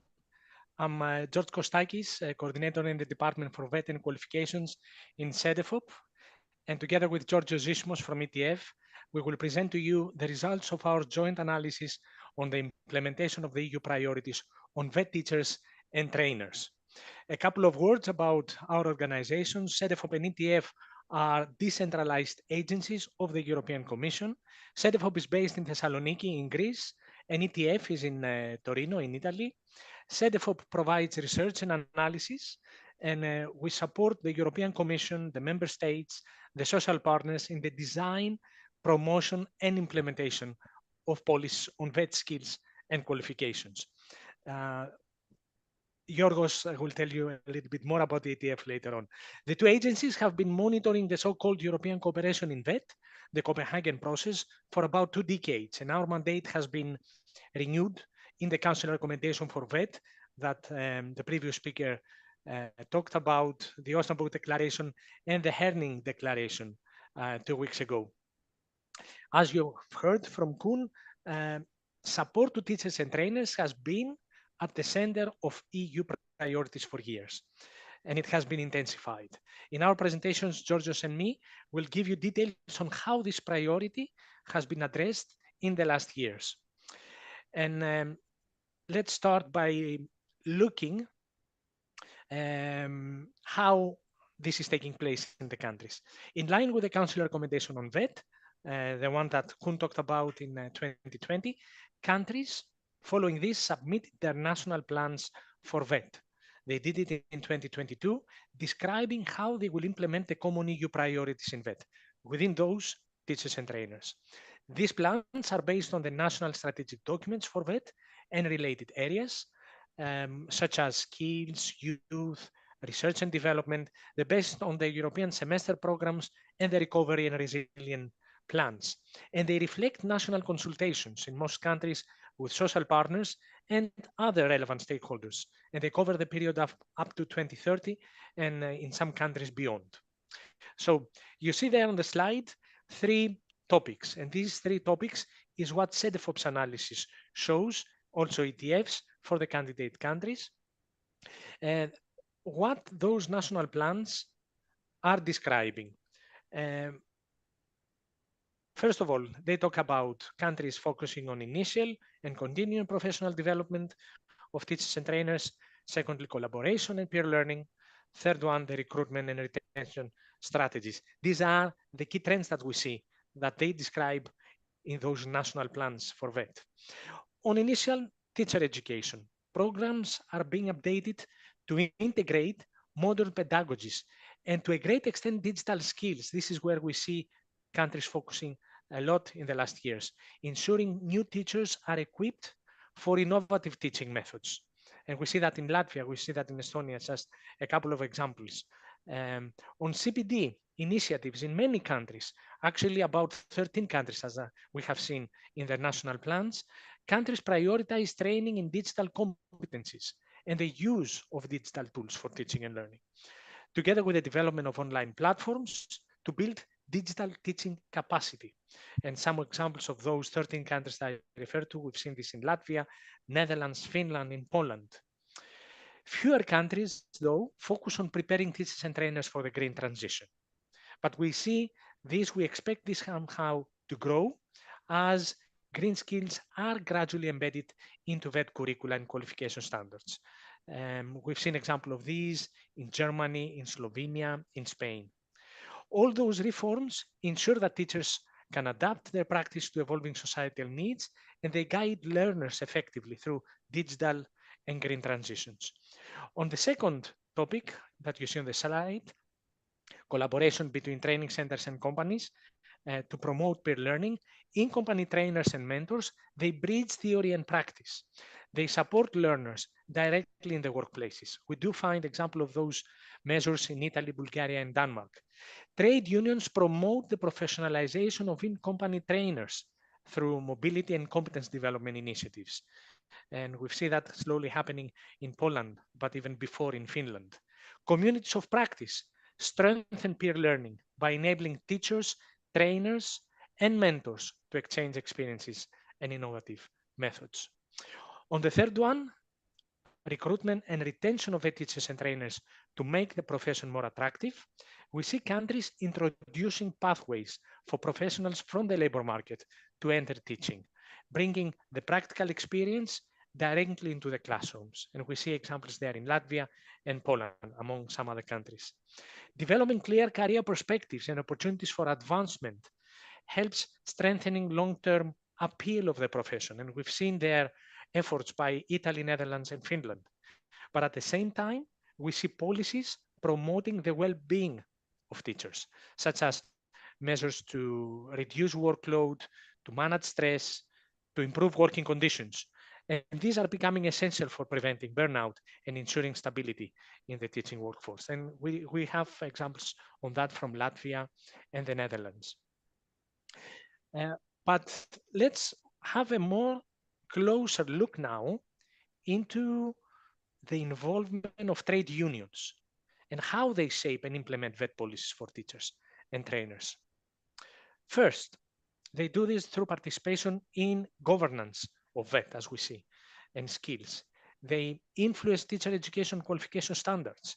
They participate in quality monitoring through active roles in national strategies and national bodies. For example, by proposing improvement in teacher qualifications, we see that in Lithuania, and competence profiles, we've seen that in Greece, in Bulgaria. They participate in committees to shape strategies like the lifelong learning strategy in Cyprus and the dual VET strategy in Bulgaria. They anticipate skill needs to support innovation by participating in national committees on future competencies in Norway, apprenticeship frameworks in Italy, and tripartite agreements on apprenticeships, like what we see in Denmark. Second, trade unions actively support the delivery and co-organization of training for vet teachers and trainers.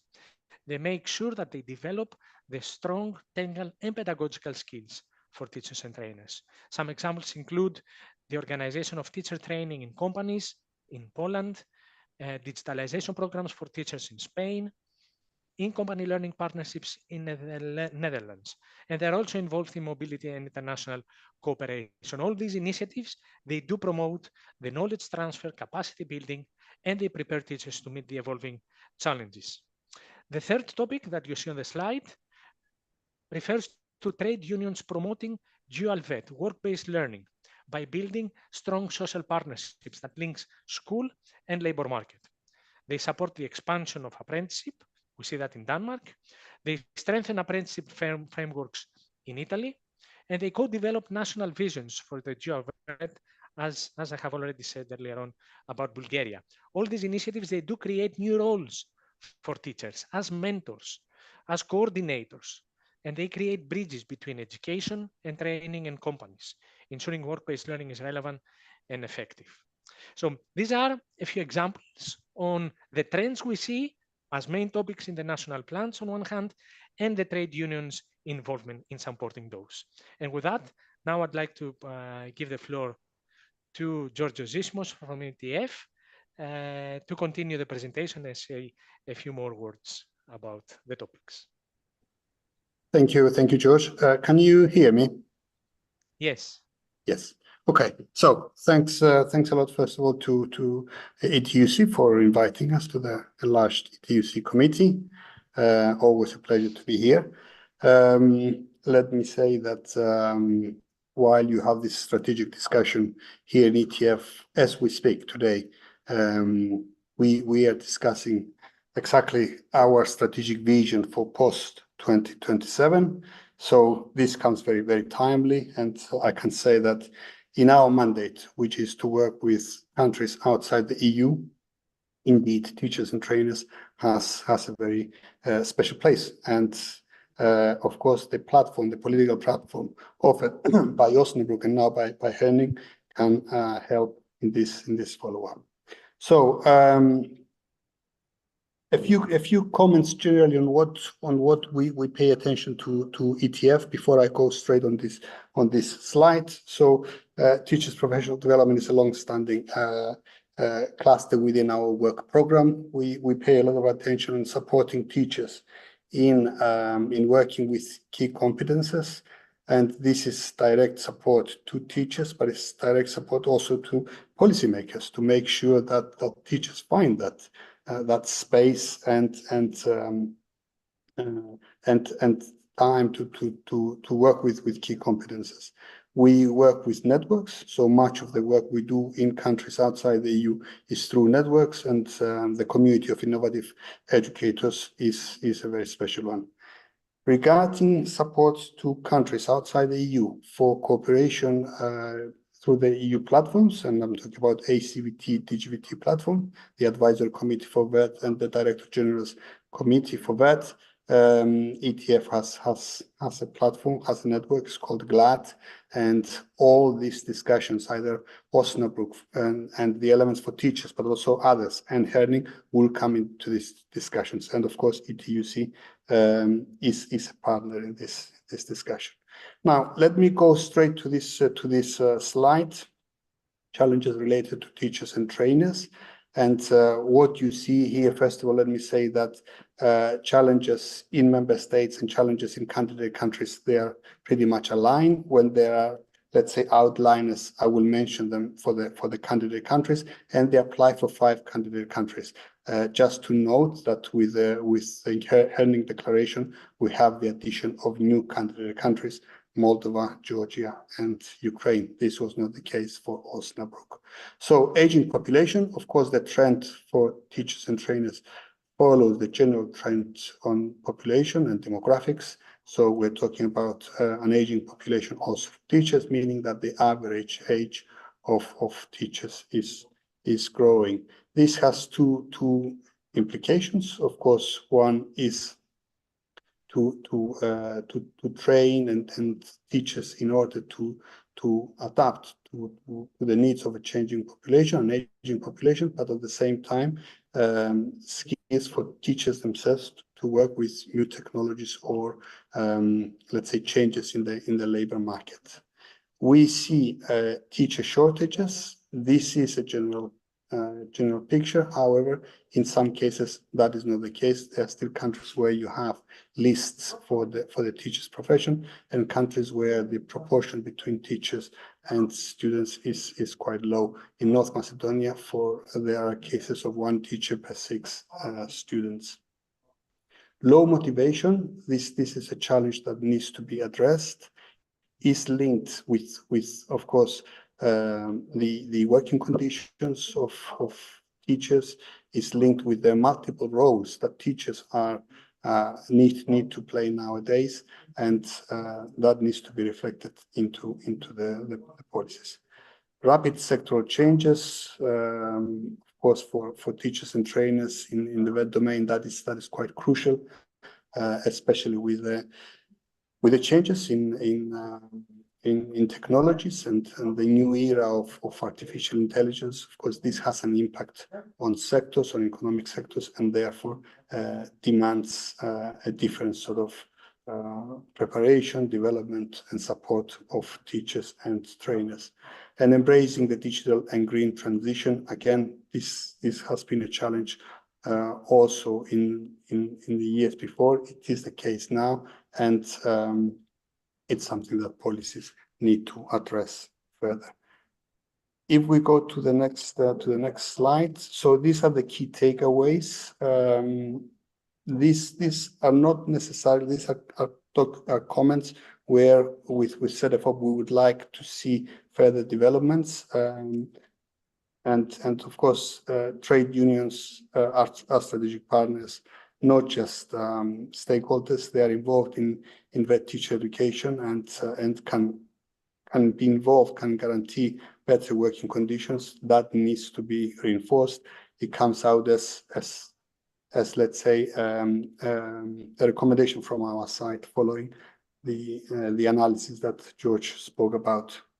Their involvement ensures alignment with labor market needs. So this is something to be considered. Teachers' well-being. This is a long-standing issue that needs to be improved. And of course, inclusive education. It was raised earlier on by Ludovic as one of the key challenges that ETUC wants to address through Herning Declaration. Indeed, is one of the comments that deserves follow-up. The National Implementation Plans Framework provides a structured way for unions to engage in national reforms. We, as agencies, we had a statement also for the Herning Declaration, exactly saying that the Osnabrück, but also Herning Declaration, they are political statements, political tools that can provide that framework for further engagement of the unions, but also further improvement of challenges or addressing challenges for teachers and trainers. So let's say an appropriate framework in our hands. George, back to you. Thank you, Georgios. And with that, I will take you to the closure of our presentation by showing you a few links. I'd like to share with you some sources where you can find more information about what we have talked about. First of all, I'd like to invite you to participate in CEDEFOP's event. We call it Virtual Get Together on EU Priorities in VET, where we discuss the policies and the measures that countries have put in place since Osnabrück. You see there, registration is open. The links are active in the PowerPoint. If you want to visit it later on, you can click on it and express your interest to participate. You will see more details on what we have just talked about. Details about the policies and the examples I provided to you. You can find them on what you see there called Timeline of VET Policies in Europe. It's an online database of CEDEFOP that provides you, it's an impressive tool that gives you a visualization of how the progress of those measures evolved from conceptualization into completion. But you will also find country reports, what is called their VET national plans, VET national briefs. You can scan the QR code and it will take you directly to those reports to understand exactly on what is taking place in each one of the countries. Latest developments that we have been collecting with the valuable support of our network of expertise in VET, ReferNet, throughout those years. But also you will see a policy brief, what is in the center of the slide, something that we produced together with ETF for policy makers to discuss the trends and the challenges for all countries in a comparative manner. From ETF, we're waiting later this year the publication of country briefs, as you see there, and a stock taking analysis of the last 5 years for the candidate countries. With that, I would like to thank you all for your attention, for inviting us to your event. We will take into consideration also in our work your discussions, and I'm looking forward to seeing you in another occasion. Thank you very much. Sorry, thank you very much indeed, George and Georgios. And without further ado, we'll move on to the next presentation. There will be an opportunity for questions and answers after this next presentation.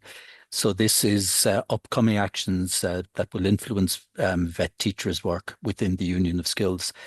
And we have back with us Koen, and we are also joined now by William O'Keefe from the Commission, from the Director General for Employment, Social Affairs and Inclusion. Thank Good you. afternoon, gentlemen. Yeah, thank you. So if William allows me, I will just start and then I will hand over the floor to him. So yeah, indeed. So you have already mentioned also the Union of Skills, which was adopted earlier this year, and which includes several initiatives that we plan to launch soon. One of them is the EU VET strategy. So it will be normally published next year. Our target date is June or Q2 of next year. So the purpose of this new VET strategy will be to increase the attractiveness, excellence, inclusiveness of VET, and also trying to make VET equally valued pathway as higher education, and also trying to address gender and other stereotypes that exist in VET. So the focus of the strategy will be to improve the role of VET in supporting EU competitiveness, also trying to address skill shortages and mismatches, trying to enhance the attractiveness and quality, labor market relevant of VET, and also supporting mobility and internationalization in order to reach a target which I referred to you earlier, to by 2030 to reach at least 12% of VET students participating in international mobility.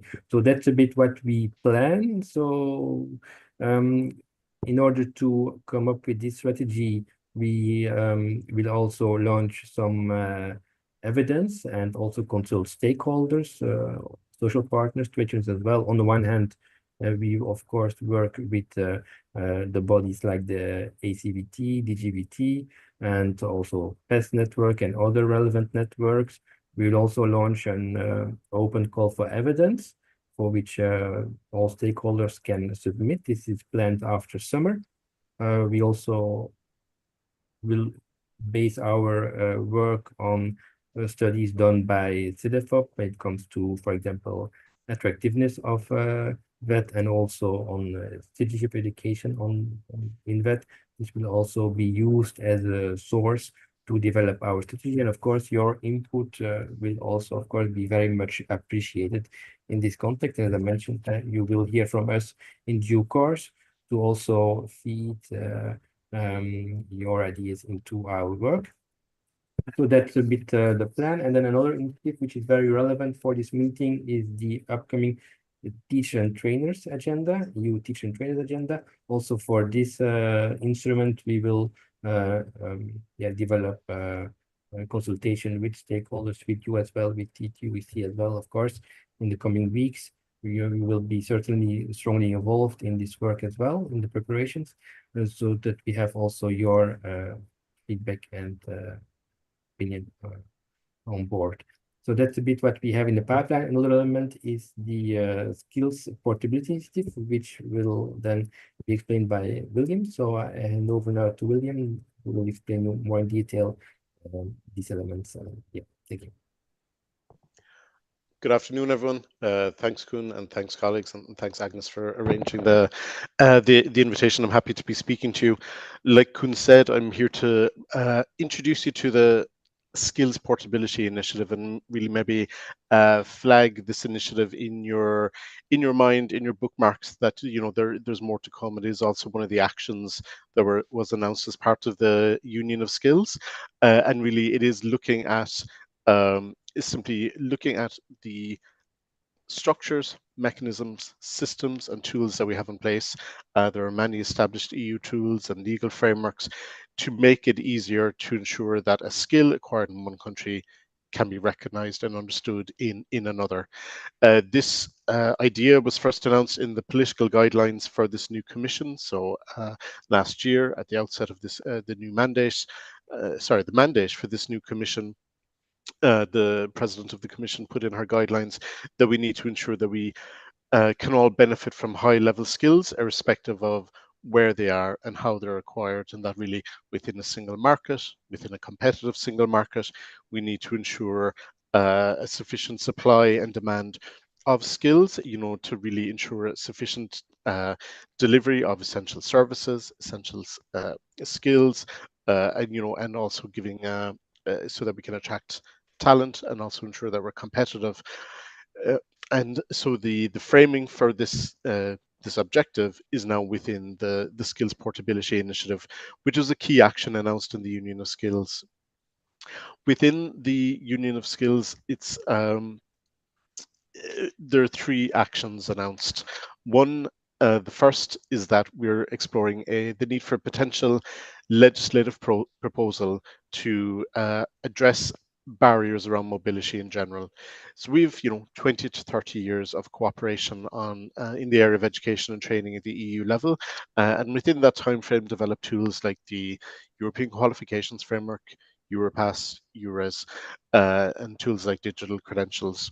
So we're going to take a look at the impact and the future of these tools, and looking at their status through implementation, how we can maximize their full impact, and see in ways is there potential for a legislative proposal to ground these more in the systems and the tools that we're using for exchanging information on skills and qualifications, because simply within a functioning modern economy and system, we should be able to apply for jobs, exchange information on skills and qualifications, and assist learners, workers, job seekers, teachers, trainers, to find job opportunities, apply for them, demonstrate their skills, and that employers, institutions, and recruiters can understand the skills and make confident recognition decisions quickly.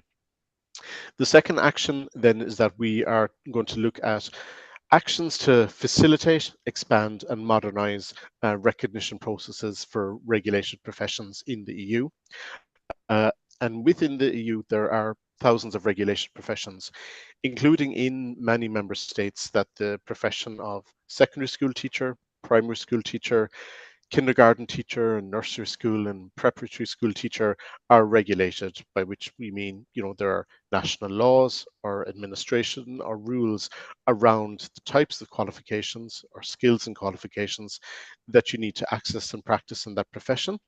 So for the last 20 years, there's been a directive, the Professional Qualifications Directive, which sets in place a framework and sets of rules for how qualifications should be recognized to access those professions in a consistent and common way across all member states.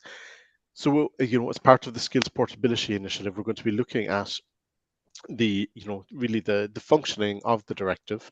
Right now we're undertaking what we call an implementation report, which is looking at the last 5 years or so of the impact of the effectiveness of the directive and seeing are there ways to improve it, looking at the experiences of the competent authorities that are trying to recruit professionals, the professionals themselves who are interested in seeking mobility, seeking new careers. And you can see, thank you for sharing the slide. You'll actually see on the next slide the graph that gives the numbers on terms of the most mobile professions right now. So this graph was produced as part of a recent report by the European Court of Auditors. And you'll see that, there's 3 teacher trainer professions included in there in the list of most mobile professions. And again, these are regulated professions because, of course, can be some member states or some types of teacher roles or training roles that aren't regulated, where, of course, there's still mobility and professionals moving between jobs in different member states. So we're undertaking an implementation report on this existing piece of legislation, and we're going to, as I say, look at the effectiveness of it. In particular, we want to look at the potential to use more digital tools. In some ways, the processes around professional recognition feel like some of the last to move away from being paper-based, or certainly that are prioritizing using emails and PDFs. There's real absence of online systems, online tools, acknowledgement receipts, updates on applications. So that, for someone considering mobility, going through the expense and the time that it takes to consider moving to another country, finding another job, and all the admin and burden around that, that the processes themselves for professional recognition do need to be modernized. So we'll certainly be looking at the potential for digital tools like digital credentials, AI, and work tools just to automate the processing aspects. So that the member states and the competent authorities can focus on, the important tasks of confirming the competence and skills of the applicants, and that kind of the paperwork and the administrative burden is being reduced. So that's the second action that you see on screen. And then the third action will be that we're going to explore whether it's possible to develop common rules for simpler procedures for recognition of qualifications and validation of skills of third country nationals. So within the Union of Skills and within the Skills Portability Initiative, the priority is, enabling the upskilling, reskilling, mobility and employability of EU nationals and within member states. But considering the demographic changes, the aging workforce, and the shifts in and demand for particular skilled professionals, it is important to give acknowledgement of the important role that third country nationals can play in the EU labour market and contribute to addressing skills shortages, and also that we want the EU to be seen as an attractive location for global talent. And right now there is no EU rules or EU legislation in place for recognition of qualifications of third country nationals.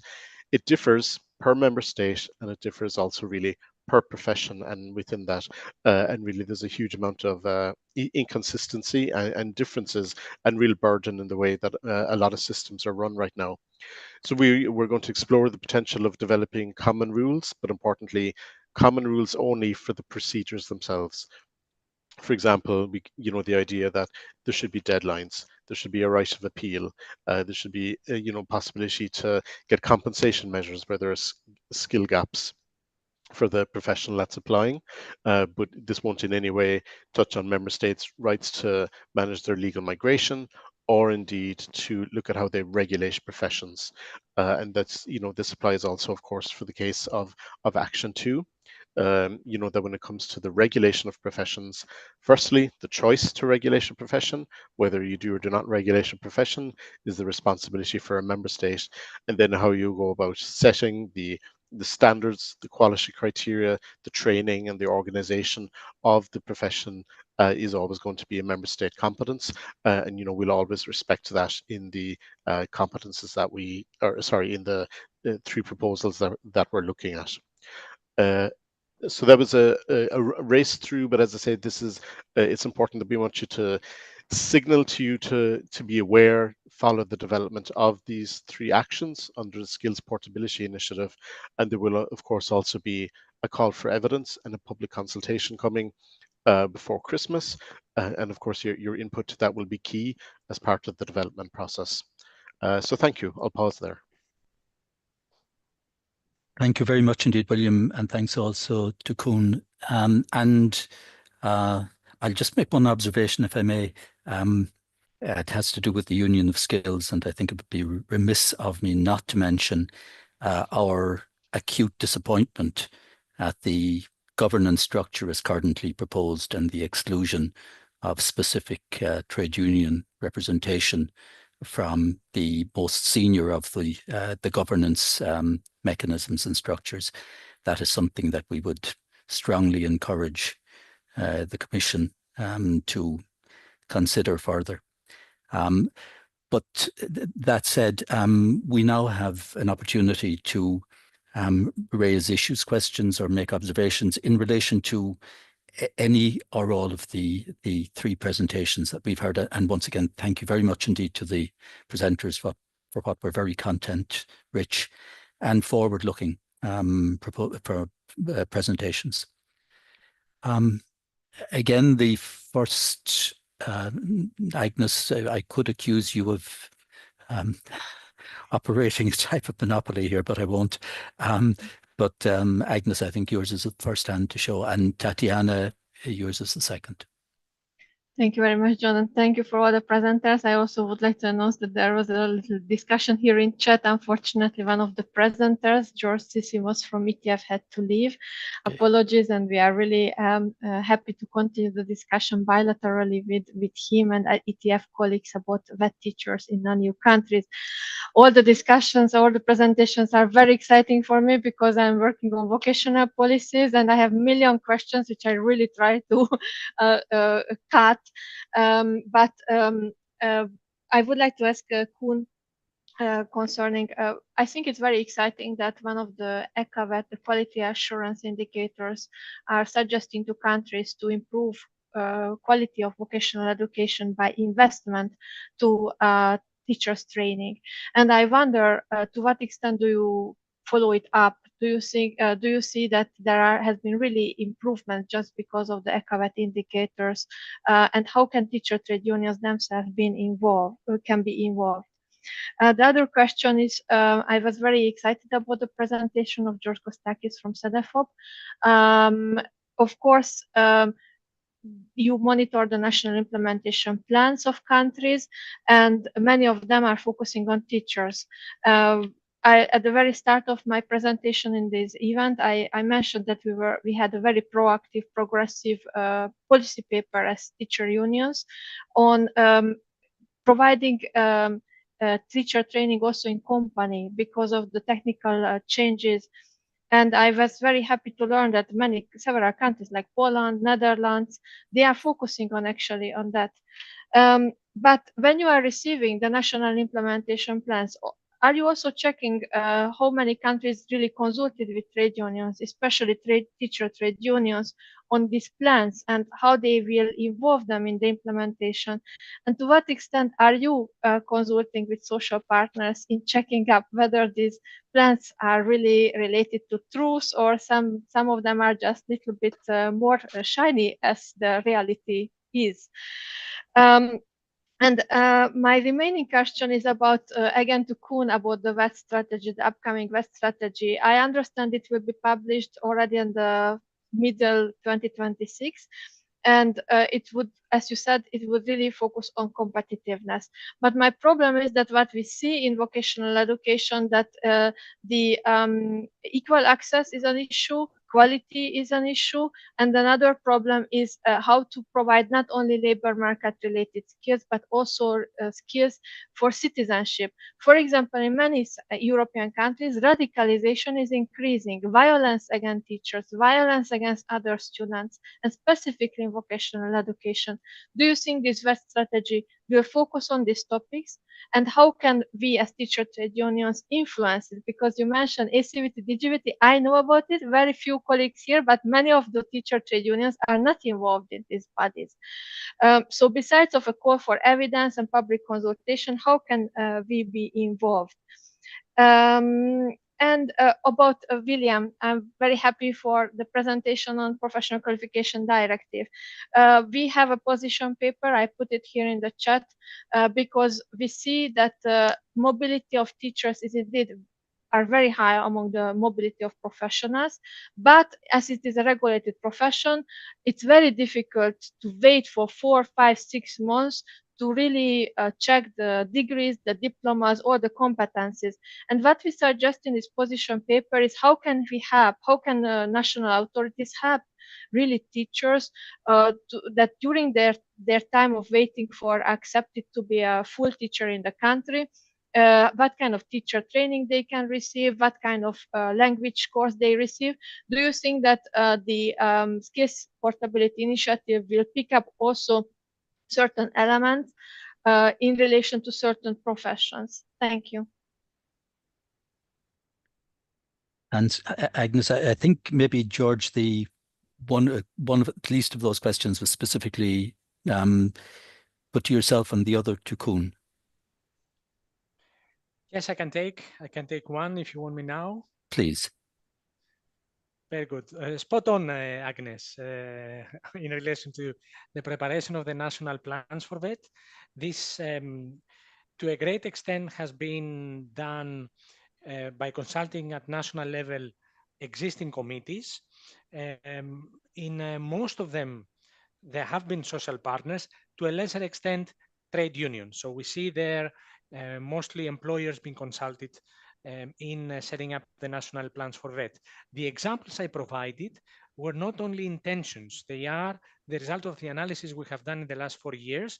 And I was actually referring to examples that have actually taken place. So when I talked about the involvement of trade unions in those actions, yeah, they are things that happened. And as I said, more details you can find on the timeline of VET policies in Europe. For us, CEDEFOP is aware of this gap, and we keep on referring to this in our analysis. In any occasion we call upon this gap and the need to involve more social partners and mostly trade unions, not only in consultation, but actually in the implementation of those plans. And what we have done to see what is actually happening, we carried out in 2024, last year, interviews, about 240 interviews of VET stakeholders that are involved in the implementation of the NIPS. About 30 of them, I don't remember the exact number, were trade unions representatives. Just to give you a few examples, we interviewed the Austrian Trade Union Federation, the German Trade Union Confederation, the Danish Confederation of Trade Unions, the Free Trade Union Confederation in Latvia, just to name a few. And based on the discussions we had with them, we also referred and identified the challenges that we have talked about in the slide that Zismos presented. And I'll stop here for the moment, but yeah, spot on. Koen, maybe you might address the issues that I think fall to you. Yeah, thank you. Thank you, Agnes, for indeed these very useful and relevant questions. On the first one about the indicator 2 in the ECAVET framework, in fact, so what we do is we regularly conduct an ECAVET survey every 3 to 4 years. And so the next one that we will do is planned for this next month. In fact, yeah, we will launch it now. Yeah, in September and October. So by the deadline to collect the answers is October. Yeah, that's how it is. And so therefore we will have a better idea about how member states respond to and include and work on this indicator. I mean, I think in the coming weeks we will have a better idea. So, and then of course, once we get all the data from this survey, we will publish a report, and then indeed also it will be shared with you. So then you will also have, of course, a better understanding to which extent this indicator is used by member states in developing their VET policies. And then when it comes to the other question on the EU VET strategy, indeed, yeah, it's on the one hand trying to develop the role of VET for increasing competitiveness, but it's also about inclusiveness. It's also about making sure that there's an equal parity of esteem between VET and higher education. So we also tried to go further than only looking at competitiveness. And also, indeed, basic skills might also be addressed. Also, what we will certainly take into account is also citizenship education. The way how it will look like, of course, is still a bit too early to say, because indeed we are still preparing this strategy. But for example, for the VET strategy, we will use also the study that CEDEFOP is currently undertaking on citizenship education in VET. And so the purpose is that the findings of the study, the interim findings of the study, will feed into our work. And so yeah, that is indeed very important. And when it comes to the consultation, so we also plan, in addition to the open call for evidence that we plan to publish on Have Your Say portal of the EU, and also in addition to the ACVT, DGVT, we also plan specific webinars and meetings with larger stakeholders. So we also plan indeed to have the view of wider stakeholders. That's also our plan to take that into account. Thank you very much, Koen. I have two hands showing. Tatiana first, and I'll take the two questions or comments together. Tatiana first, and then, followed by Grazia Maria. Thank you, John. Before you accuse me that I'm also usurping everything and that I have another 500,000 of questions, I will say I'll just stop on two, and somehow my favorite CEDEFOP is in focus. So, Georgios, you have mentioned a few times digital education, digital training, and I hope what you meant is that the teachers use the digital tools in their training, but not teachers replace it. I don't know if you were at this time when I intervened. I just mentioned that tomorrow, our government, it's already introduced, but the program will be adopted where the one clause is that teachers can be replaced by screens. And then in the classroom, it will be just supervisors, some kind of specialist, not pedagogical staff, probably caring about discipline. And that's all. And it's worrying a lot. We know it's not illegally. How it's legally possible, I don't know, because it's about the quality, it's about the rights. And just confirm that you didn't mean that kind of digital education and training. And second thing is, although I found it's very informative, the vocational education and training policy briefs for 2024 about the countries. Somehow for me a little bit was a pity that everything is written from the country. Lithuania introduced that. Lithuania is doing that, and Lithuania is someone. And I recognize, for example, on the page 9 on the top about external quality assurance in Lithuania, which the pilot project was in 2018. And I perfectly aware of what it was, because it was our teachers union. We were having a international project with the partners from Portugal, Austria, Germany, Malta, I don't remember, 3 more. And it's the first time when we came to our ministry and said, we need 3 vocational schools to do external evaluation. And they say, what? It's how it's possible. I say, no, but we need to have this external evaluation. And then we were they were shocked. They were shocked because they said, our schools never have external evaluation. I say, no, don't worry. It will be as normal, like a school coming to school, but it will be international school staff. And they say, but our schools are not coming to schools. I say, how is possible? When we met 3 cities, Vilnius, Kaunas, and Klaipėda, 3 vocational schools, staff from 3 schools all together, because one school from another is 100 and another one is 400 kilometers. Indeed, they never, ever were aware how they're operating. Even they were providing the same kind of education, following the same programs, having the same supervisors. And everything was identical, except they never were aware how this school or another school is working. And then it was funny that when we met, and they were so frightened after they performed this peer review, external peer review, international peer review, the schools demanded that they want to do that autonomously. And the ministry said, yes, but you will take the full responsibility. You have to collaborate yourself. Are you aware about this? Because we don't have staff for that. And they say, we don't care. We will do that because we like so much what we have discovered and what we have learned and what we could show and what we could be proud. And it was, yeah, wow. But I say, the point is that it's a pity that it's in this policy brief, everything is said that Lithuania did that. No, the teachers union did that we have now external from 2022, it's already in the law. And external meaning it's international. We have now international cooperation in vet schools, and the most fantastic is that everyone is enjoying that, including the ministry, which was skeptical. Thank you. Thanks very much, Tatiana. And I'll go directly to Grazia Maria. Thank you, John. I am Grazia Maria Pistorino from FLSC CGIL, Italy.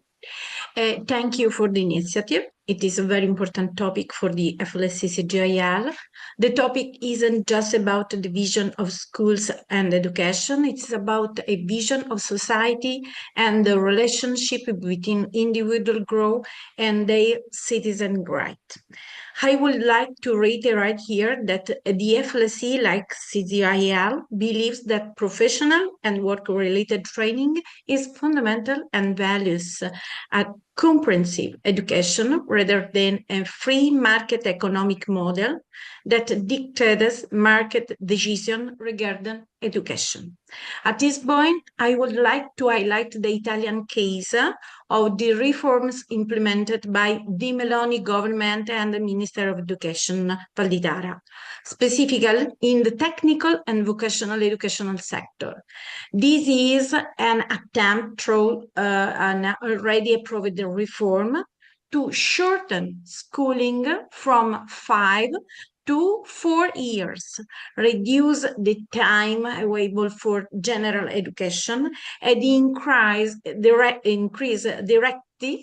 entry to apprenticeship, even for students who are in the compulsory education bracket.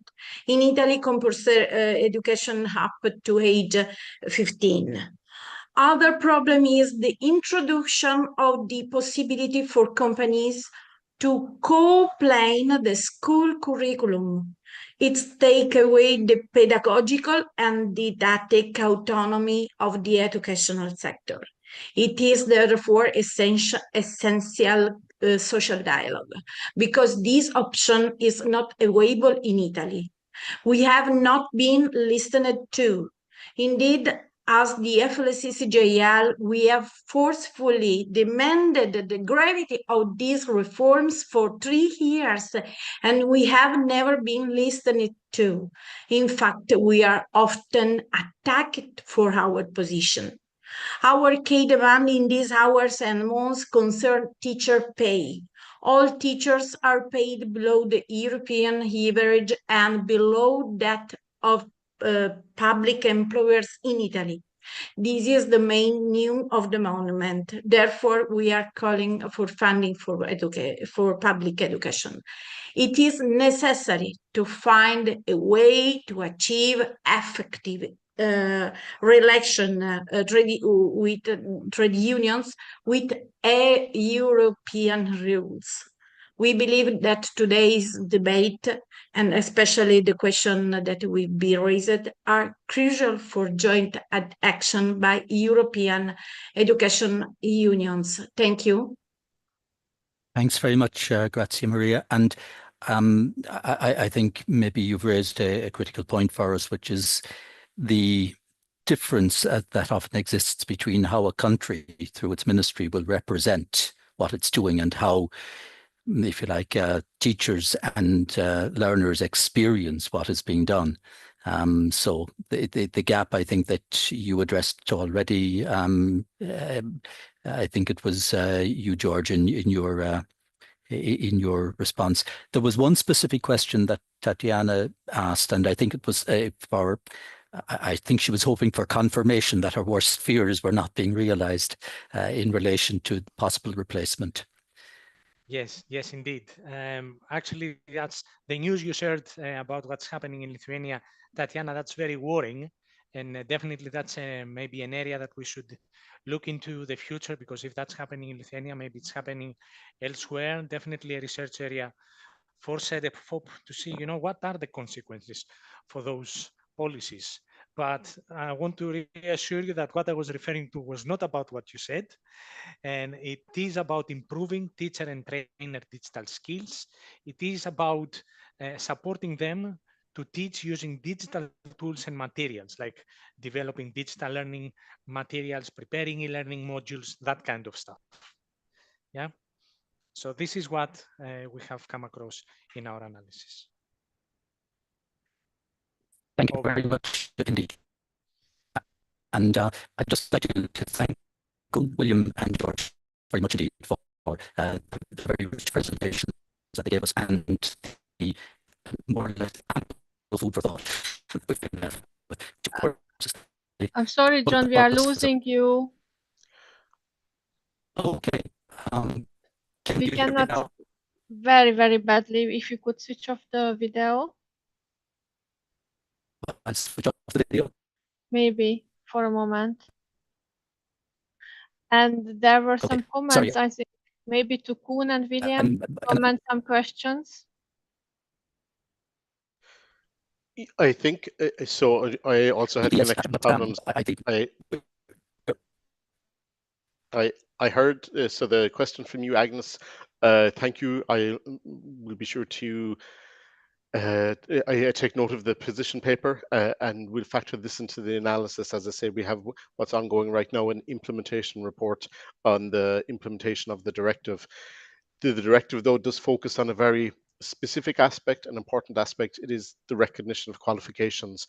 And within that, there's, I think we have what I think are very reasonable ambitions, like that the months of time to process an application, it must shorten.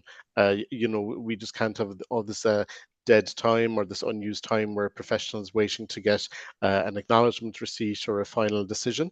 So certainly, we're going to be looking into aspects like that, like the timing and making recognition truly responsive. What's important, though, is that there's about 5,000 regulated professions in the EU, and so that the directive needs to be open and universal, and the rules within it applicable to all of those. So no, that's to say that we're taking a very open mind to what's going to come, say, over the coming months in terms of the specific points for the professions and the issues around specific professions, like teachers that might come up or need attention. But so I would say that right now there's no specific activities on named professions planned, because the directive is very open and tries to be universal. But certainly we'll take note of the examples and the issues that you raise in the report, and of course there'll be more opportunity to input on this in the call for evidence. So just to say, we're going with an open mind in terms of the specific the updates or the amendments to the directive might be necessary, but just with the caveats that we need to make amendments that protects the existing rules and that are very open and not be seen to impact on how member states organize the professions. Thank you very much, William. I don't know, Koen, if you would like to have a final word. Sorry, I just, sorry, I just, John, your connection is very bad. I think you should try to log in again. Yeah, I'll do that. Yeah. Maybe, Koen, if you would Yes, like to have yes. a concluding line. Well, yeah, indeed. No, well, indeed, I don't see the question, if there is an open question in the chat, so I'm not able to respond to any of these because I don't see it. But yeah, indeed, yeah, as I mentioned earlier, so for us in the Commission, of course, it's very useful to have your feedback and your opinion or expertise when we prepare the EU VET strategy. So there will be a lot of opportunities indeed to also collect your ideas so that we can take them on board when we develop and launch the EU VET strategy next year. So thanks a lot for this meeting. For us, it was very useful. So yeah, thanks for the good work.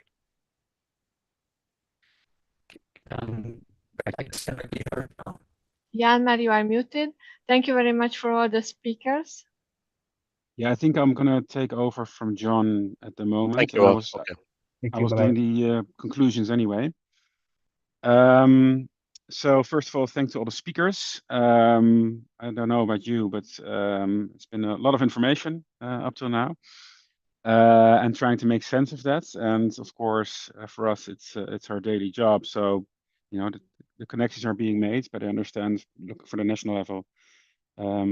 It's very difficult, and I think that's also something that the organization we work with and we ourselves need to take into account. But that being said, my takeaway from today is, and that's strengthened. I already came to the conclusion, especially on VAT. There are big things coming, and it will have a big influence on national policies. More so probably than in, for example, in general education. It's more moving towards higher education. So I think that's very important to realize from a national perspective, and working in VET and organizing around VET, that you really pay attention to and that we're going to do this collectively, because it's moving more towards European level, and I think we need to collectively, I think, try to organize around this. So that's one thing. Another one, which was just more mentioned, but we'll get into that in the closed discussion, is the overall direction that we see also in the union, and more towards competitives and the labor markets. And Ludovic mentioned that in ETUCE, and also that we need to take into account the overall direction that we're going, and really lobby for those and campaign around those issues. And I think that also always needs to be at the forefront. At the same time, I think it's also good to highlight the opportunities, and they are there, and we can use them, and you can use them as a hook also for the national level. I think the Herning Declaration offers a really good opportunity to the social dialogue is center. Same goes for the recent Santiago consensus and the 59 Declaration by UNESCO, where it also puts front and center, and we need to build around this. And now you have also European governments signing on to this program, and you can, with that sort of like statements in hand, go to the national governments, to your governments, and start lobbying on this. Same goes for the Union of Skills Teach Agenda, the quality job roadmaps, and that we also need to work towards the attractiveness of the profession. I think there are many opportunities. Again, it is framed in a shifting direction of the Union, of the European Union. So it needs very active engagements, I think, but there are many things that we can use. Same goes, I think, for the Skills Portability Initiative, part of the Union of Skills. We are very worried about sort of like skills first, micro-credentials, which you often see is linked to privatization. So there are definite downsides to that, and we need to talk to the Commission, to our partners, also on the national level. So how can we make this like a really balanced approach? And also, I think from our perspective, that's social dialogue is key, but also decision making in schools, and that we try to move towards that. And I think what we are now seeing with ZFOP and also with ETF, actually, that we have a good conversation started, and it's actually built around those design principles. And since there are many on the national level, also should be many conversations, or we can start conversation on that level, you can build upon that as well. So I think that those are huge opportunities. So as ZFOP, ETF, but also with the initiative from the Commission. So it's yes, it's a lot of work. Yes, there are many challenges, and I think we are quite worried on the direction. At the same time, we also need to seize upon the things that are there and the good initiatives. And I think there are many opportunities there that we can build upon. And I thought what Georgia said from ETF unions And I'd like to also stress education unions, especially if it concerns teachers, are strategic partners, not stakeholders. I think that's a very good, getting a little bit into the detail. We are not just one of the many NGOs. It's our profession, it's our work, it's our daily work. So I think it's also good to that we need to model those. And like I said, I see very good signs on the organization we work with, but also from the Commission and also the governments, that you need to design policies and programs based on that social dialogue, and then we need to push that also towards the national level. So that's my first reflection. We're going to have a closed meeting now, so we're going to close off the live stream, have a 10-minute break, and then have a more in-depth strategic discussion with members, which won't be live streams. And I see Agnes saying it's 15 past 4, a quarter past 4, then we'll have a break. So again, I'd like to thank everybody who watched, especially the speakers from all our partner organizations. For me, it was very informative, lots to think about, and we'll continue the conversation soon. So thank you for your attention, and I see my colleagues in the closed session in about 10 minutes. Thank you. Thanks, George. See you.